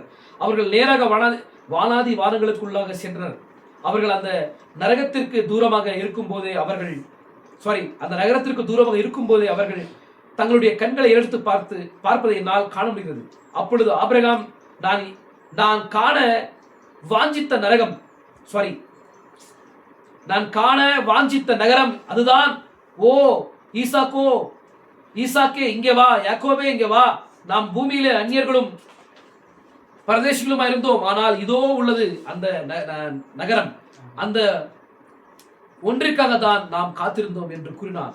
அவர்கள் அநாதி கதவுகளை உயர்த்துங்கள், மகிமையின் ராஜா உட்பிரவேசிப்பார் என்று சத்தமிட்டனர் என்று வேதம் கூறியுள்ளது. விசுவாசிகளா? அவங்களை கூட்டிக் கொண்டு போகும்போது அவங்க என்ன பண்றாங்க, அந்த நகரத்தை பார்க்க தூரமா இருக்கும் போதே அந்த நகரத்தை பாக்குறாங்க. அந்த நகரத்தை இப்ப என்ன பண்றாங்க, யாக்கோபே, ஈசாக்கே, இதுதான் இந்த ஒரு நகரத்துக்காக தான் என்ன பண்ண நான் காத்திருந்தேன். இந்த மாதிரி ஒரு நகரத்துக்கு பெற்றுக்கொள்ளும்படி தான் என்ன பண்ண நான் தாழ்மையான ஒரு வாழ்க்கையை நான் வாழ்ந்தேன். யாரை விசுவாசித்து? எந்த தேவனை? இயேசு கிறிஸ்து. நமக்காக உலகத்தோட்டத்துக்கு முன்பாக அடிக்கப்பட்ட வண்ணமர்கள் ஆட்டுக்குட்டியை தான் நான் விசுவாசித்தோம். அதனால என்ன பண்றோம், அங்க நம்ம பலி செலுத்தணும். அந்த ஆடை தான் என்ன பண்றோம், நம்ம அந்த ஆட்டுக்குட்டியை தான் நம்ம என்ன பண்றோம், அங்கங்க பலி செலுத்தணும்ன்ற மாதிரி அவங்க ஆபிரகாம் ஒரு வேலையை வந்து சொல்லியிருக்கலாம். விசுவாசிக்கிறீங்களா? இப்ப அந்த ஒரு ஆடுதான் என்னது, அந்த ஒரு ஆடுதான் இப்ப வந்து நிஜமாக நம்ம முன்னாடி வந்துக்குது. அந்த ஒரு ஆடுதான் நமக்காக அடிக்கப்பட்டு கிழிக்கப்பட்டு நொறுக்கப்பட்டு வேதனைப்பட்டு இப்ப நமக்காக வந்து இப்ப கதவை தட்டுது. அவர் தான் இவர். நான் சொன்னேன் இல்லீங்களா, நான் என்ன பண்ணேன், என்னோட கூட வந்து பேசினார் ஒருத்தர் சொன்னானே, என்னோட கூட வந்து ஒருத்தர் பேசினார் இல்லையா, அவர் தான் இவரு. என்ன பண்றாங்க அவங்க ஒருவருக்கு ஒருவர் என்ன பண்றாங்கன்னா, அந்த தேவனை வந்து என்ன பண்றாங்க சொல்றாங்க, அவர் தான் இவர்ன்ற மாதிரி என்ன பண்றாங்கன்னா, என்னோட கூட பேசினவர் இவர் தான். மமரே சமபூமியில வந்து என்னோட கூட முகமுகமாய் பேசினவர் இவர் தான். பிலராஃபேர்ல பேசினவர் இவர் தான். பிலராஃபேர்ல வந்து முச்சிரியில பேசினவர் இவர் தான் மாதிரி சொல்றாரு மோசஸ். விசுவாசிக்கிறீங்களா? நான் ஒரு தூதரோட கூட போராடி ஒரு பிளெஸிங்கை வாங்கினேன், அவர் யார் தெரியுமா, இவர் தான் மாதிரி யாக்கோபு சொல்றார். விசுவாசிக்கிறீங்களா? அப்போ அந்த மாதிரி போகும்போது சுவனேஸ்வரியே அங்க பாருங்க சொல்றாங்க, அவர்கள் அநாதி கதவுகளை உயர்த்துங்கள், மகிமையின் ராஜா உட்பிரவேசிப்பார் என்று சத்தமிட்டனர் என்று வேதம் கூறியுள்ளது. வாசல்களுக்கு பின்னால் இருந்த தூதர்கள் இங்கே பின்னால் இருந்து இந்த தூதர்களிடத்தில் யார் இந்த மகிமையின் ராஜா என்று கேட்டனர். அப்பொழுது இங்கிருந்த தூதர்கள் அந்த தீர்க்கதரிசிகள் சேனைகள் கர்த்தர் அவர் யுத்தத்தில் பராக்கிரமுள்ளவர் என்று கூறினார். அவர்கள் அந்த பொத்தனைகளை அழுத்த அந்த பெரிய கதவானது சுழன்றவாறு திறந்தது. அந்த வீதியின் நடுவிலே அவர் ஜெயவீரராய் வெற்றி சேர்ந்தவராய் பழைய ஏற்பாட்டு பரிசுத்தவர்கள் பழைய ஏற்பாட்டு பரிசுத்தவர்கள் அவருக்கு பின்னால் நடந்து வர இவரோ முன் சென்றார். பின்னர் சிங்காசனத்தில் மேல் அமர்ந்து, பிதாவே இதோ அவர்கள் இருக்கிறார்கள், அவர்கள் உம்முடையவர்கள் என்று கூறினார். அப்பொழுது அவர், நான் உம்முடைய சத்துருக்களை உமக்கு பாதபடியாக்கி போடும் வரைக்கும் நீர் என்னுடைய வலது பிரசத்தில் உட்காரும் என்றார். நாம் படிக்கும் போது இது இங்கே வேதத்தில் இருப்பதை நாம் கண்டறிகிறோம் இல்லைங்களா? அவர் பரலோகத்துக்கு என்ன பண்றாரு, போயிட்டு கதவை தட்ட இவங்க என்ன பண்றாங்க, அந்த இயேசு கிறிஸ்துக்கு பின்பாக வர்ற பரிசுத்தவர்கள் பின்பற்ற ஒரு பாடலை பாடுறாங்க. இது எங்க இருக்குது, சங்கீதத்துல இருக்குது. வாசல் அவர் அநாதி கதவுகளை உயர்த்துங்கள், மகிமையின் ராஜா உட்பிரவேசிப்பார் என்று சத்தமிட்டனர் என்று வேதம் கூறியுள்ளது. அவங்க என்ன பண்றாங்க, அந்த மாதிரி பாடலை பாடும்போது அங்க இருக்கிற உள்ள இருப்பாங்க, அவன் தூதர்கள் கேட்கறாங்க, யாருங்கன்னு கேட்கும்போது வாசல்களுக்கு பின்னால் இருந்த தூதர்கள் இங்கே பின்னால் இருந்து இந்த தூதர்களிடத்தில் யார் இந்த மகிமையின் ராஜா என்று கேட்டனர். அப்பொழுது இங்க இருந்த தூதர்கள் அந்த தீர்க்கதரிசிகள் சேனைகளின் கர்த்தர் அவர் யுத்தத்தில் பராக்கிரமுள்ளவர் என்று கூறினார். அப்படி கூறும்போது அவங்க என்ன பண்றாங்க, சுவிட்சை வந்து என்ன பண்றாங்கன்னா திறக்கும்படி அவங்க அமுக்கும் போது அது திறக்கும் போது எப்படி போதாது,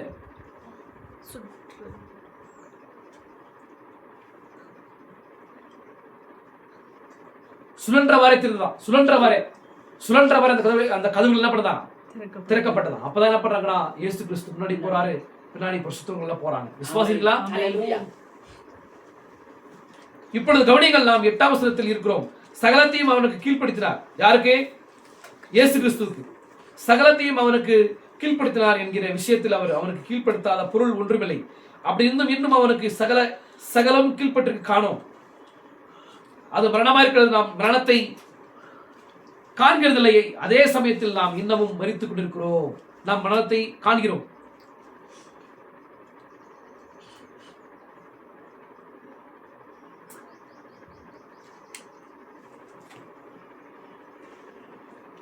ஆனால் 9வது வசனம், ஆனால் நாம் இயேசுவை காண்கிறோம். ஆமென். கவனிங்கள் என்றாலும் தேவனுடைய கிருபையினால் ஒவ்வொருவருக்காகவும் மரணத்தை ருசி பார்க்கும்படிக்கு தேவதூதரிலும் சற்று சிறியவராக்கப்பட்டிருந்த இயேசு மரணத்தை உத்தரத்தின் நிமித்தம் மகிமையினாலும் கனத்தினாலும் முடிசூட்டப்பட்டதை காண்கிறோம். அவர் ஏன் தேவதூதரிலும் சற்று சிறியவராக்கப்பட்டார்? அப்பொழுதுதான் அவரால் மரணத்தை ருசி பார்க்க முடிந்தது. அவர் மரிக்க வேண்டியதா இருந்தது. அவர் மரிக்க வேண்டியதா இருந்தார். விசுவாசிகளா? ஏன் அவர் தேவதூதரிலும் சற்று சிறியவராக்கப்பட்டார்? அவர் ஏன் தேவதூதரிலும் சற்று சிறியவராக்கப்பட்டார்? கேள்வி வருது இல்லைங்களா? அப்பொழுதுதான் அவரால் மரணத்தை ருசி பார்க்க முடிந்தது. அவர் அப்படியே சிருஷ்டிக்கப்படலனா என்ன பண்ண முடியாது? மரணத்தை ருசி பார்க்க முடியாது. அவர் மரிக்க வேண்டியதா இருந்தது. அவர் மரிக்க வேண்டியதா இருந்தது. நண்பனே, இங்கே பார், இதை ஒருபோதும் மறந்து போக வேண்டாம். இயேசு சென்று கொண்டிருந்த போது, மலையின் மேல் ஏறிக்கொண்டிருந்த போது, மரணமானது அவருடைய தலையை சுற்றி ரிங்காரமிட்டுக் கொண்டிருந்தது. நாம் நம்முடைய காட்சி 2000 ஆண்டுகளுக்கு முன்னே எருசலேமில் சம்பவித்ததற்கு கொண்டு செல்வோம். உங்களால் எப்படி அதை புறக்கணிக்க முடிந்தது? என்னால் வீதியினூடாக வருகிற ஒரு சத்தத்தை கேட்க முடிகிறது. அது என்னவா இருக்கிறது? அது ஏதோ குதிப்பதினால் எழும் ஓசையா இருந்தது.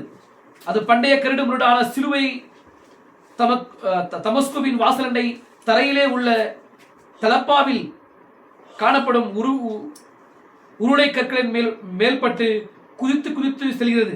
அந்த பெரிய உருளை கற்கள் இன்னமும் அங்கே காணப்படுகின்றன. இந்த பெரிய உருளை கற்களின் மீது பட்டு ஒரு விதமான மம்டி என்ற ஓசை எழுப்புகிறது. வீதியிலே திருக்கப்பட்ட ரத்தத்தை நான் காண்கிறேன். ஏன்னா இயேசு கிறிஸ்து என்ன பண்றாரு?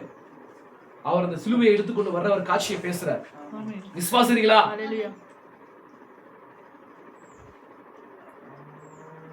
ஆனா இப்பேற்பட்ட ஒரு காட்சி அவங்க முன்பாக என்ன பண்றாரு காண்பிக்கும் போது அவங்க என்ன எப்படி இருக்காங்க? அவங்க குருடரா இருக்கிறாங்க. யாரு? எருசலேம்ல எப்படி இருக்காங்க? அவங்க யூதர்கள் எல்லாம் எப்படி இருக்காங்க? குருடரா இருக்கிறாங்க.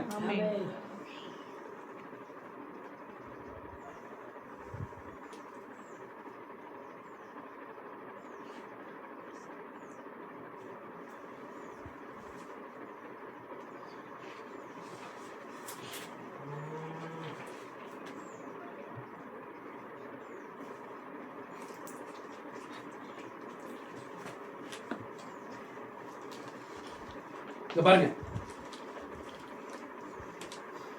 அவர் தேவதூதருக்கு உதவியாக கை கொடாமல் ஆபிரகாமின் சந்ததிக்கு உதவியாக கை கொடுத்தார். என்ன பண்ணல அவரு? தேவதூதர்களுக்கு. யார் தேவதூதர்? யாரு? லூசிபரும் தேவனுடைய தூதன் தான். அவன் என்ன பண்ண? அவன் விழுந்து போயிட்டாங்க. ஆனா அவர்களுக்கு என்ன பண்ணல? அவரு கை கொடுக்காம விழுந்து போன தன்னுடைய பிள்ளைகளுக்கு என்ன பண்றாரு? கை கொடுக்கிறார். எப்பேற்பட்ட ஒரு மகத்தான ஒரு காரியம் பாருங்க. அவர் தேவதூதருக்கு உதவியாக கை கொடாமல் ஆபிரகாமின் சந்ததிக்கு உதவியாக கை கொடுத்தார். ஓ, என்னே அவர் ஒரு தூதனாகவில்லை, அவர் ஆபிரகாமின் வித்தானார். என்ன பண்ணல? அவரு தூதர்களுக்கு அவங்க விழுந்து போனாங்க, அவங்களை மீட்கும்படி அவர் என்ன பண்ணல? அவர் தூதனாகவில்லை, அவர் மனிதனானாராம். அவர் ஆபிரகாமின் வித்தானாராம். நாம் கிறிஸ்துவுக்குள் மரிக்கிறபடினால் ஆபிரகாமின் சந்ததியாராயும் வாக்குத்தத்தின்படியே சுதந்திரராயும் இருக்கிறோம். பார்த்தீர்களா? அவர் ஒருபோதும் தேவதூதருக்கு உதவியாக கை கொடுக்கவில்லை. அவர் ஒருபோதும் ஒரு தூதனாகவில்லை. அவர் மனிதனானார். அவர் ஆபிரகாமின் வித்தாகி நம்மை மீண்டும் தேவனோடு ஒப்புரவாக்கும்படிக்கு நம்முடைய சொந்த மாம்ச சரீரத்தில் மரணத்தின் கொடுக்க ஏற்றுக்கொண்டு இப்பொழுது இங்கே பரிந்து பேசுவராக விட்டிருக்கிறார். என்னே நண்பனே, நம்மால் எப்படி அதை புறக்கணிக்க முடியும்? ஏன்னா எந்த ஒரு வசனத்தை வைத்து பேசுறாரு இந்த ஒரு நிருபத்துல? ப்ராஃபெட் சொல்லுங்க பார்க்கலாம். பூர்வ காலங்களில் பங்கு பங்காகவும் வகை வகையாகவும் தீர்க்கதரிசிகள் மூலமாக திருவிழம் பெற்ற தேவன் இந்த கடைசி காலத்தில் தம்முடைய குமாரன் மூலமாக திருவிழம் பற்றுகிறார். அப்போ அந்த ஒரு வசனத்தின் அடிப்படையில் தான் பேசுறேன் நான். புரியுதா உங்களுக்கு? அப்படி எப்படி காலகாலங்களூடாக அவர் எப்படி தம்முடைய ஊழியக்காரர் அபிஷேகித்து ஜனங்களோட இடைப்படுகிற ஒரு கருத்தை நம்ம பார்த்தோம். இப்ப இயேசு கிறிஸ்து என்ன பண்றாரு? இப்போ இந்த இயேசு கிறிஸ்துவ வந்து கடைசி காலத்துல என்ன பண்றாரு? இப்போ அந்த யூதர்கள் மத்தியிலே அவர் என்ன பண்றாரு? குமாரன் மூலமாக திருமணம் பெற்றார். ஆனா ஜனங்கள் என்ன பண்ண முடியல.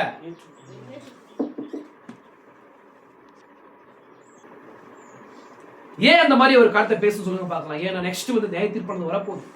அதான் ஒரு காரியமா இருக்குது. ஏன் இந்த காலத்துல எப்படி அந்த மூன்றாவது உலகப்போர் வருவதற்கு முன்பாக மனவாட்டி என்ன பண்ணும்? எடுத்துக்கொள்ளப்படுவதற்கு ஆயத்தமாகி அவள் போகணும். அதனாலதான் ப்ராஃபிட் மூலமா தேவன் அந்த மனுஷகுமாரிய ஊழியத்தையும் first full, second full, third full வந்து என்ன பண்றாரு? வெளிப்படுத்த நம்முடைய ஊழியத்தை வெளிப்படுத்துறாரு. விசுவாசிக்கிறீங்களா?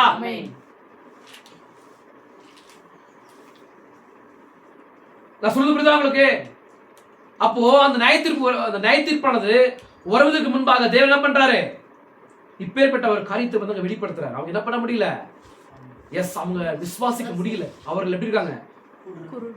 குருடா இருக்கிறாங்க. லோவோதிக்கு நிலையானது இருக்குது. அதனாலதான் என்ன பண்ண முடியல. அவங்க கையில லோவோதிக்கு நிலையானது இருக்குது. அப்படினால என்ன பண்ண முடியல. விசுவாசிக்க முடியல. அவர் யார? இயேசு கிறிஸ்துவ வந்து மனுஷகுமாரனை வந்து விசுவாசிக்க முடியல. தேவகுமாரனை விசுவாசிக்க முடியல. விசுவாசிக்கிறீங்களா? அவர் என்ன பண்றாரு? இப்பேற்பட்ட மகத்தான காரியங்களை வந்து செய்யறாங்க. அவர் தேவ தூதருக்கு உதவியா கை கொடாமல் ஆபிரகாமின் சந்ததிக்கு உதவியா கை கொடுத்தார். விசுவாசிங்களா? கவனிங்கள். அன்றையும் அவர் ஜனத்தின் பாவங்களை நிவர்த்தி செய்வதற்கு எதுவாக தேவ காரியங்களை குறித்து இரக்கமும் உண்மையுள்ள பிரதான ஆசிரியராயிருக்கும்படிக்கு இவ்விதத்திலும் தம்முடைய சகோதரருக்கு ஒப்பாக வேண்டியதா இருந்தது. அதாவது அவர் ஒப்புரவாக்கு பெறுவராயிருக்கலாம். பாருங்கள், தேவனுக்கும் மனிதனுக்கும் இடையே பகை இருந்தது. எனவே எந்த மனிதனுமே அவர் தூதர்களை தீர்க்கதரிசிகளை எழுப்பினார். எனவே எந்த மனிதனுமே அவர் தூதர்களை தீர்க்கதரிசிகளை எழுப்பினார். அவர்களால் உங்களுடைய ஸ்தானத்தை எடுக்க முடியவில்லை.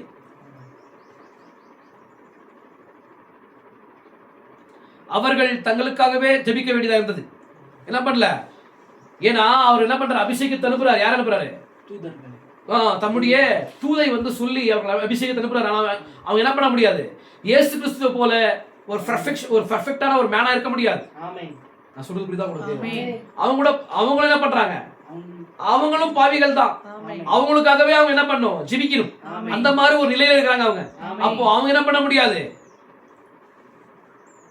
நம்மை வந்து ரட்சித்துக் கொள்ள முடியாது, மீட்டுக் கொள்ள முடியாது. ஆனா தேவன் என்ன பண்றாரு?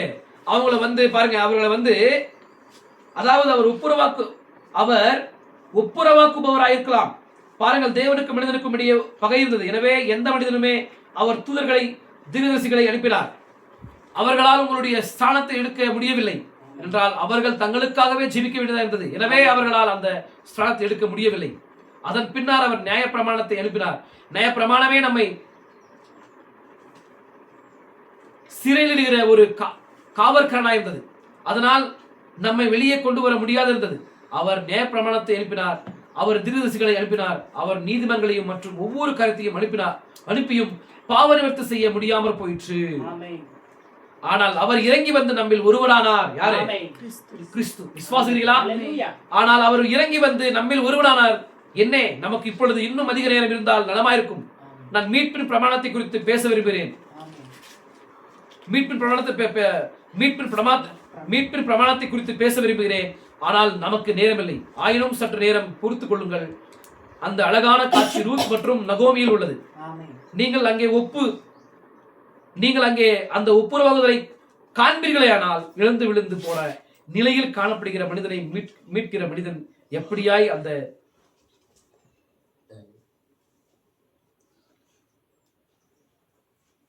எப்படியாய் இழந்த நிலைமையில் உள்ள நபருக்கு நெருங்கின இனத்தாய் இருக்க வேண்டியதா இருந்தது. அந்த காலத்தில் தான் போவாஸ் நகோமிக்கு ஒரு நெருங்கின இனத்தானாய் இருக்க வேண்டியதா இருந்தது. அப்பொழுதே அவரால் ரூத்தை மீட்க முடிந்தது. அப்பொழுது அவர் அதற்கு பாத்திரவனாய் இருக்க வேண்டியதா இருந்தது.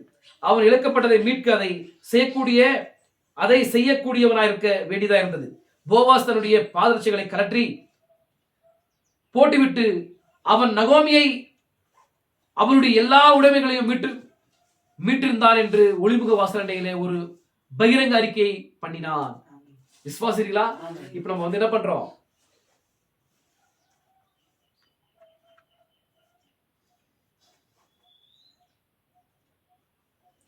மீட்பின் பிரமாணத்தை குறித்து பார்த்தோம் இல்லைங்களா? அப்ப இயேசு கிறிஸ்துவை நம்ம எங்க பார்க்கிறோம்? நிழல்ல பார்க்கலாம்.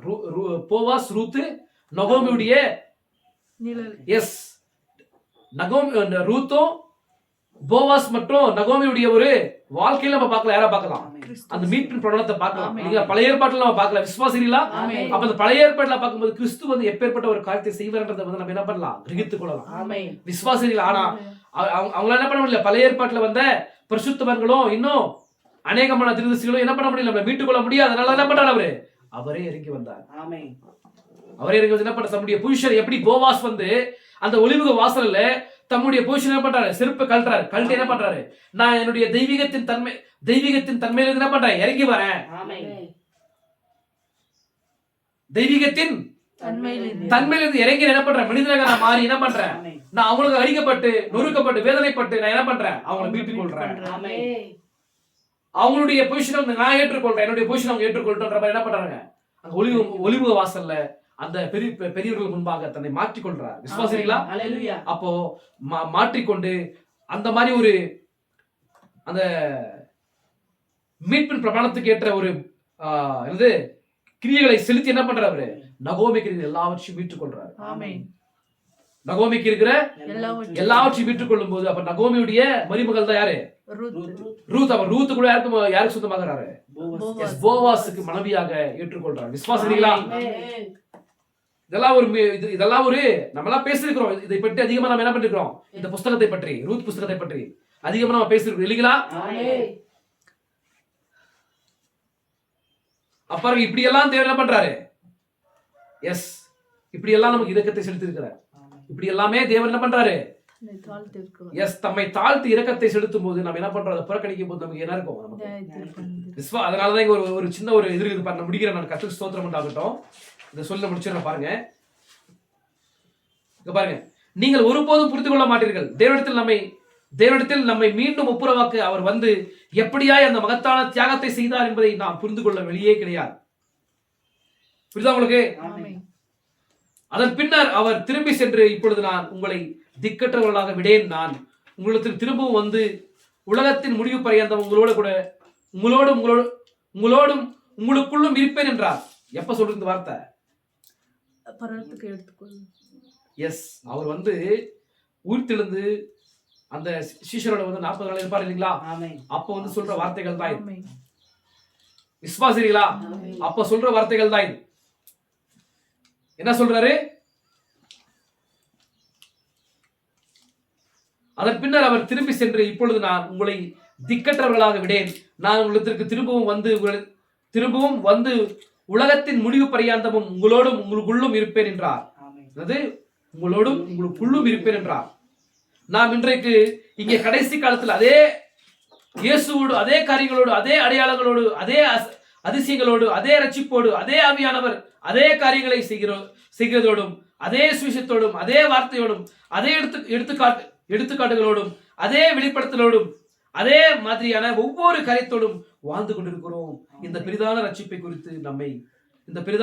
குறித்து நாம் கவலையற்றிருக்க கூடாது என்றே அது நமக்கு உணர்த்துகிறது. விசுவாசிகளா? ஏனென்றால் நாம் தேவகுமாரனோடு என்ன செய்கிறோம் என்பதற்கு என்றோ ஒரு நாள் கணக்கு ஒப்புவிக்க வேண்டும். புரியுதா உங்களுக்கு? நான் சொல்றது புரியுதா உங்களுக்கு?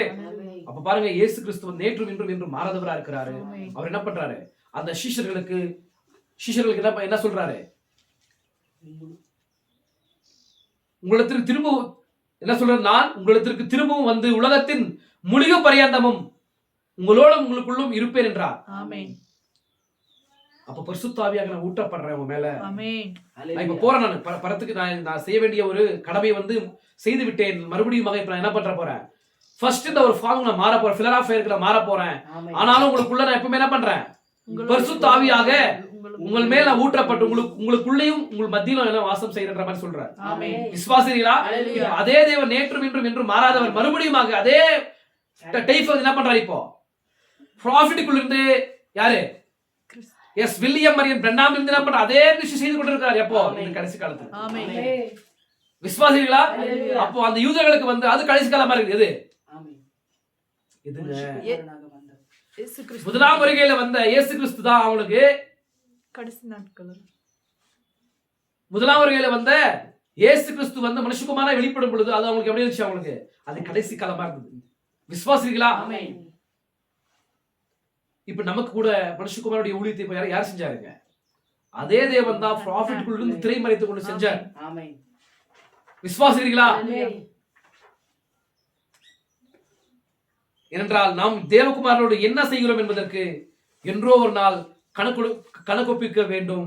பாவியே, என்னது பின்வாங்கி போனவரே, இன்றிரவு அவர் உங்களுக்கு பாவியே பின்வாங்கி போனவரே, இன்றிரவு அவர் உங்களுடைய கரங்களில் இருக்கிறார். நீங்க என்ன பண்ணலாம், நீங்க செய்தியை வந்து கேட்டீங்க, நீங்க உங்களுக்கு எல்லாமே மீட்பின் திட்டமானது, மீட்பின் திட்டமானது நீங்க புரிந்து கொண்டு நீங்க என்ன பண்றீங்க, புரிந்து கொண்டு இருக்கிறீங்க. விசுவாசிங்களா? இன்றிரவு அவர் உங்களுடைய கரங்களில் இருக்கிறார். நீங்கள் அவரோடு என்ன செய்ய போகிறீர்கள்? நீங்களோ நல்லது, நான் அதை உதறி விடுவேன் என்று கூறலாம். ஆனால் நினைவுகட்டும், நீங்கள் அதை செய்யாதீர்கள். பின்னர் வேற வழியே கிடையாது. நீங்கள் ஒரு பாவியா இருந்தால் அப்பொழுது நீங்கள் இந்த கட்டிடத்தை விட்டு அதே பாவியாகத்தான் செல்ல முடியும். உங்களால் அதை தவிர்க்க முடியாது.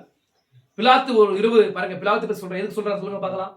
பிலாத்து வந்து இயேசு கிறிஸ்துவை கொண்டு போறாங்க. அவங்க இயேசு கிறிஸ்து வந்து எங்க கொண்டு போறது, பிலாத்து கிட்ட கொண்டு போறாங்க. என்ன பிலாத்து கிட்ட கொண்டு போயிட்டு என்ன பண்றாங்க, சிலுவையில போட வேண்டும் என்று கேக்குறாங்க.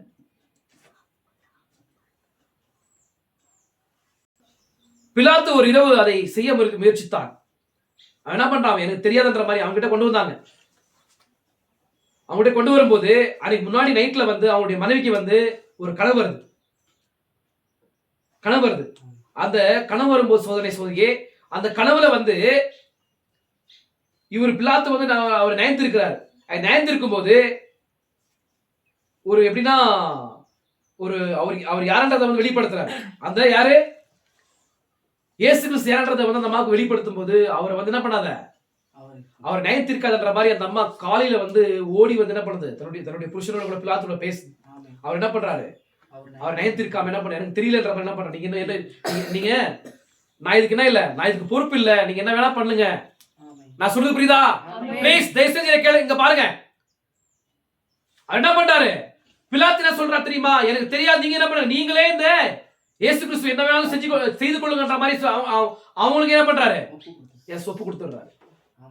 எனக்கு தெரியாது, நீங்க என்ன வேணா பண்ணீங்கன்ற மாதிரி என்ன பண்றாரு, இந்த நீதிமானுடைய ரத்த பலிக்கு நான் பாத்திரமான இல்லைன்ற மாதிரி என்ன பண்ற, கை கழுவுறாரு. அப்படி இல்லைன்னா என்ன பண்ண முடியாது, நீங்க தப்பித்துக் கொள்ள முடியாதுன்ற மாதிரி சொல்றாரு. ஏன்னா நீங்க கேட்டீங்க, செய்தி கேட்டீங்க, உங்களுக்கு தெரியும் இந்த காலத்துக்கு யார் ப்ராஃபிட் தெரியும். உங்களுக்கு யார் ப்ராஃபிட், எஸ் வில்லியம் மரியன் பிரண்ணாம். அவர் மூலமா மனுஷகுமாரனுடைய ஊழியமானது வெளிப்பட்டது. அப்ப இயேசு கிறிஸ்து வந்தார். எப்போ வந்தாரு, 1963 வந்தார். யாரை மீட்டுக் கொள்ளும்படி, எஸ் யாரை வந்து யாருக்காக அவர் வந்து ரத்தம் சிந்தினாரோ, யாருக்காக பிறந்து பேசினாரோ, யாரை மீட்டுக் கொள்ளும்படி வந்திருக்கிறாரோ அவர்களை மீட்டுக் கொள்ளும்படி வந்திருக்கிறார். விசுவாசிகளா? அதை நீங்க புறக்கணிக்கும் போது கண்டிப்பா என்ன பண்ண முடியாது, அவர் சும்மா விட மாட்டார். விசுவாசிகளா? பாருங்க, பிலாத்து ஒரு இரவு அதை செய்ய முயற்சித்தான்.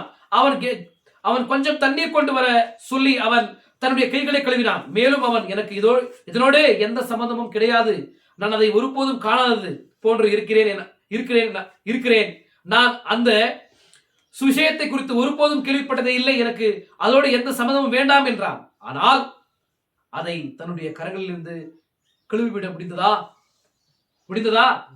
அவன் என்ன பண்ணிருக்கலாம், அவரை காப்பாத்திருக்கலாம். யார, அவருக்கு அதிகாரம் இருந்துச்சு, பிலாத்துக்கு வந்து அதிகாரம் இருந்துச்சு. ஆனா அவன் என்ன, இயேசு கிறிஸ்து வந்து காப்பாத்திருக்கலாம். அவன் என்ன பண்ணலாம், அவன் முன்னாடி வந்து நிக்கும் போது அவன் காப்பாத்திருக்கலாம், இல்ல காப்பாத்தாம போயிருக்கலாம்.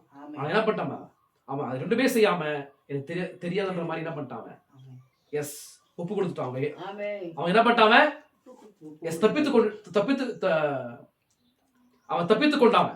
விசுவாசிகளா? ஆமென். பேசுமா, வாயை திறந்து பேசு. உனக்கு வாய் இல்லையா? உனக்கு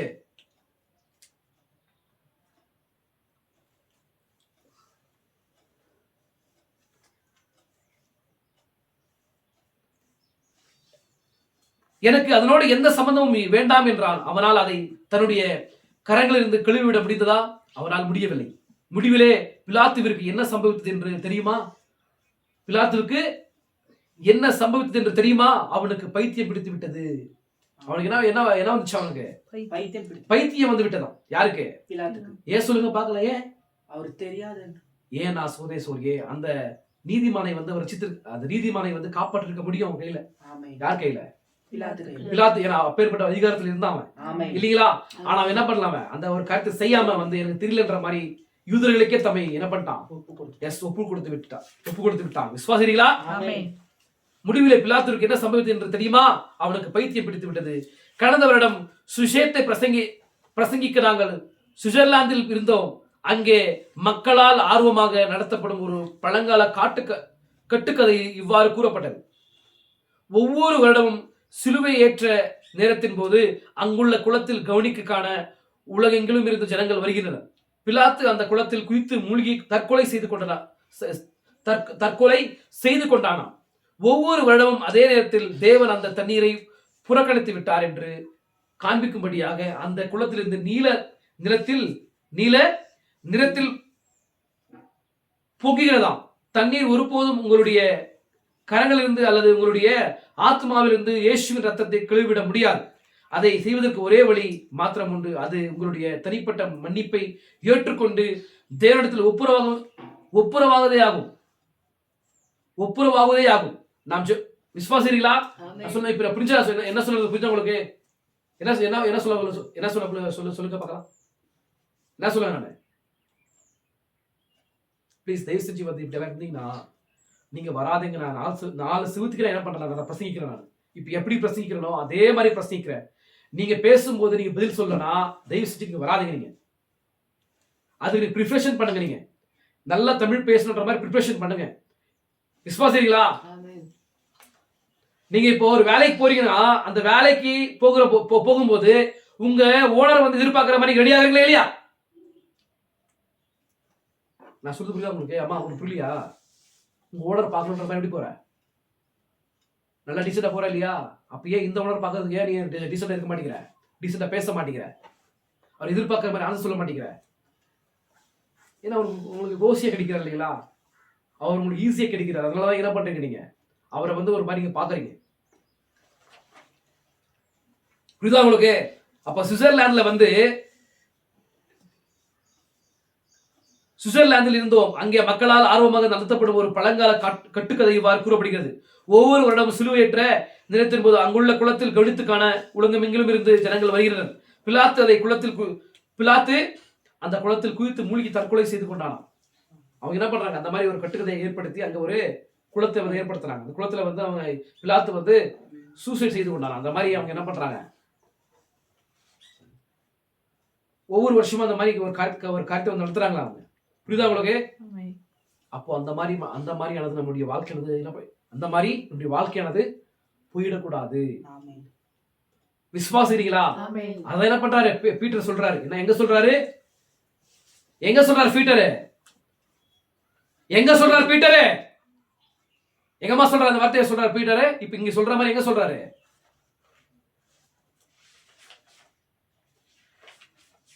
அவர் வந்து பெந்தகோஸ்து நாள்ல வந்து பரிசுத்தாவியை வந்து என்ன பண்றாங்க? சொல்லுங்க.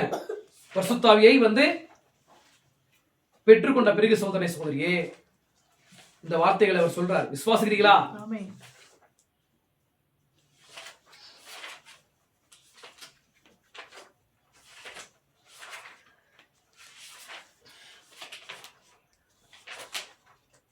பேதுரு பெந்தகோஸ்தே நாளிலே இஸ்ரவேலரே, யூதாவில் வாசம் பண்ணுகிறவர்களே, நீங்கள் அறிந்திருக்கிறபடி நசரேயனாக இயேசுவை கொண்டு தேவன் உங்களுக்குள்ள பலத்த செய்கைகளையும் அற்புதங்களையும் அடையாளங்களையும் நடப்பித்து அவர்களாலே அவர் உங்களுக்கு வெளிப்படுத்தினார்.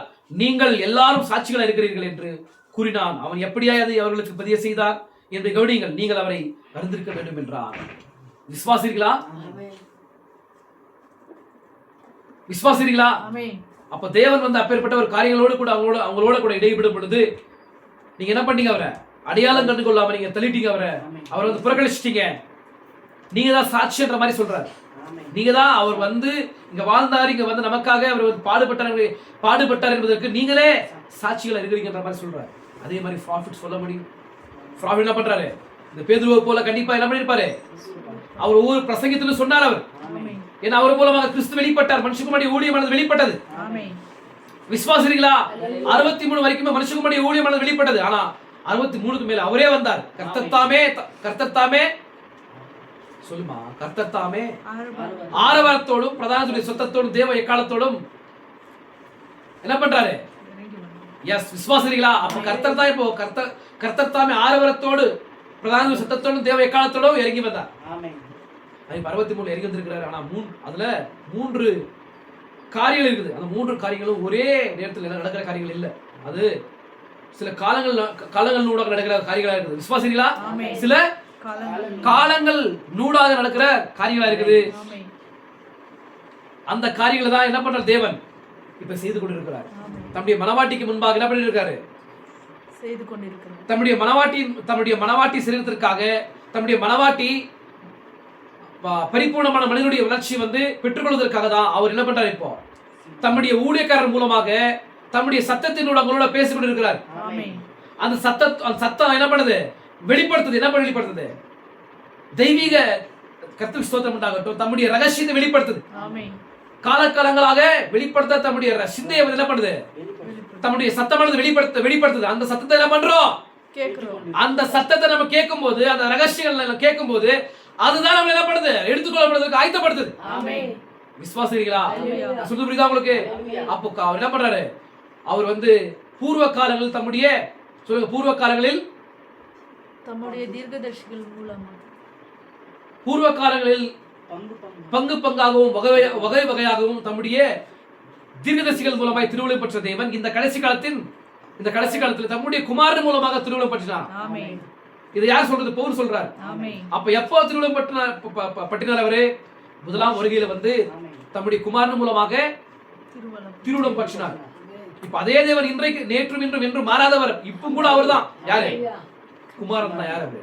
எலோஹிம் எப்படி இருந்திருக்காரு? இப்போ இயேசு கிறிஸ்துவா வந்திருக்கிறார். எலோஹிம் எப்படி இருந்திருக்காரு? இப்போ ஏன்னா மீட்பு ப்ராசஸ்ல வந்து 3 வர்க் இருக்குது. முதலாவது வர்க் இது பர்ச்சேஸ் செய்யுது. தம்முடையவர்களை வந்து பர்ச்சேஸ் செய்யுது. அதுக்கு தேவையான கிரியை செலுத்தி அவங்களை வாங்கிக்கிறது. வாங்கி கொண்ட பிறகு யாரை வாங்கினாரோ அவருக்காக பரிந்து பேசுறது, அவங்களை பரிசுத்தப்படுத்துறது. அதன் பிறகு அவங்களை வந்து அந்த மீட்பின் தேவன் யார் மீட்டு கொண்டாரோ, அவர் எங்க இருக்கிறாரோ அவரிடத்துல அவரை சேர்த்துக் கொள்றது. ப்ளீஸ் தயவு செஞ்சு நல்லா செய்திகளை தியானிங்க. நான் சொல்றேன் உங்களுக்கு, நீங்க நிறைய விஷயங்கள் நீங்க மறந்து போயிருக்கீங்க. நான் எப்போ டென்ஷன் ஆகி உங்களுக்கு அடிக்கிறது தெரியல. எதுல வேணாலும் என்ன பண்றவங்கள அடிச்சிருவேன் நான். விசுவாசிங்களா? புரியுதா உங்களுக்கு? மார்க் ஃபாஸ்ட் செய்தி அதிகமா கேளுங்க, சாமுவேல் ஃபாஸ்ட் செய்தி கேளுங்க, இன்னும் அநேகமான ஆசிஸ்லாருடைய செய்தி கேளுங்க. நல்லா உங்களுக்கு அந்த வெளிப்பாடுகள் வந்து உள்ள போய் உட்காரும். உள்ள போயிட்டு உங்களுக்கு சிந்தையிலும் உங்களுடைய இருதயத்தில் என்ன பண்ணும்? அமரும். விசுவாசிங்களா? இங்க சொல்றது புரியுதா உங்களுக்கு? அப்ப தயவு செஞ்சு சகோதரனை சொல்லியே நம்ம என்ன பண்ண முடியாது? செய்தியை வந்து புறக்கணிக்க முடியாது. நம்ம வந்து அப்பேற்பட்ட மகத்தான காரியங்களை பார்த்து கொண்டு இருக்கோம். அப்பேற்பட்ட மகத்தான ரகசியங்கள் நம்முடைய காதல கேட்கிறோம். காலகாலங்களாக கேட்கப்படாத சத்தியத்தை நம்ம கேட்கிறோம். விசுவாசிங்களா? சரி, நான் ஜெபிக்கலாம். எல்லாரும் உலகால் படி ஜெபிக்கலாம்.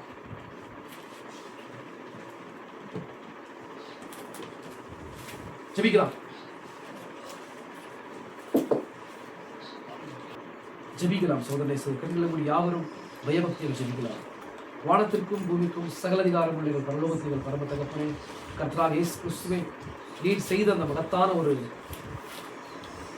ரட்சிப்பின் மகிமையும் மீட்பின் மகிமையும் கர்த்தாவே நாங்கள் காணும்படி, அந்த ஒரு காரியங்களை தியானிக்கும்படி நீர் எப்பேற்பட்ட நபராயிருந்து எப்பேற்பட்ட ஒரு பொசிஷனை எடுத்துக்கொண்டு எப்பேற்பட்ட தூதர்களுக்கு நீர் கை கொடாமல் ஆபிரகாமின் சந்ததிக்கு நீர் கை கொடுத்து அப்பா நீர் தூதர்களிலும் சற்று சிறியவனாக ஜெனிப்பிக்கப்பட்டு கர்த்தாவே எங்களுக்காக இறங்கி வந்து ஆண்டவரே சிலுவையிலே எங்களுக்காக நொறுக்கப்பட்டீர், அடிக்கப்பட்டீர், வேதனைப்பட்டீர், கிழிக்கப்பட்டீர், இழிவான வார்த்தைகளால் தூசிக்கப்பட்டீர். ஏனென்றால் தகப்பன் எங்களை மீட்டுக் கொள்வதற்காக நீர் எங்களுடைய ஸ்தானத்தை எடுத்துக்கொண்டீர். நீதிமான் என்கிற அந்த ஒரு ஸ்தானத்தை எங்களுக்கு தந்து பாவி என்கிற ஸ்தானத்தை நீர் எடுத்துக்கொண்டு ஆண்டவரே எங்களுக்காக அந்த சிலுவையிலே தண்டனை அனுபவித்தீர் கர்த்தாவே. இதோ அப்பேற்பட்ட மகத்தான காரியத்தை செய்தீர் அல்லவா தகப்பனே, உங்களுக்கு நன்றி அப்பா, ஸ்தோத்திரிக்கிறோம்.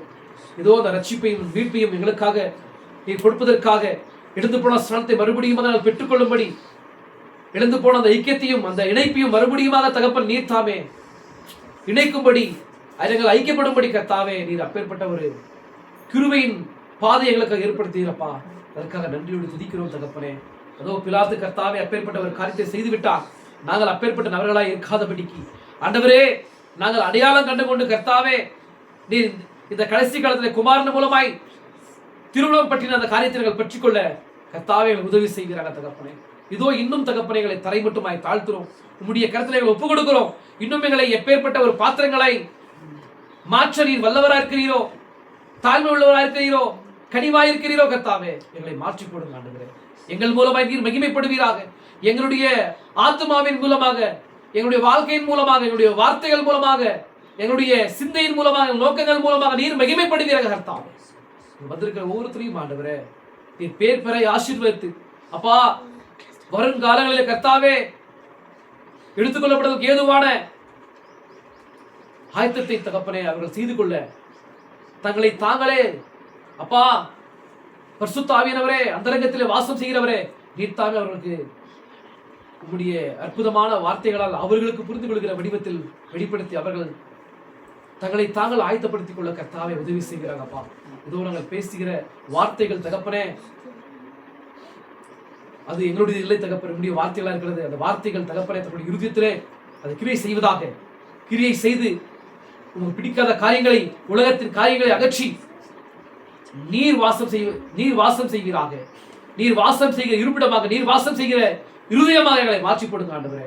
வார்த்தை அந்த லோகாசனங்க வார்த்தை ஆண்டவரே வாசம் செய்கிற ஒரு பிளேஸாய் தகப்பனே எங்களை அபிஷேகித்து நீர் மாற்றிப்படியாய் ஜெபிக்கிறோம் தகப்பனே. எங்க வந்திருக்கிற ஒவ்வொருத்தரையும் ஆண்டவரே நீர் ஆண்டவரே ஆசீர்வாதத்தை பொறுப்பெடுத்துக் கொண்டு வழிநடத்துங்க. இயேசு கிறிஸ்துவின் நாமத்தில் ஜெபிக்கிறோம். ஆமென்.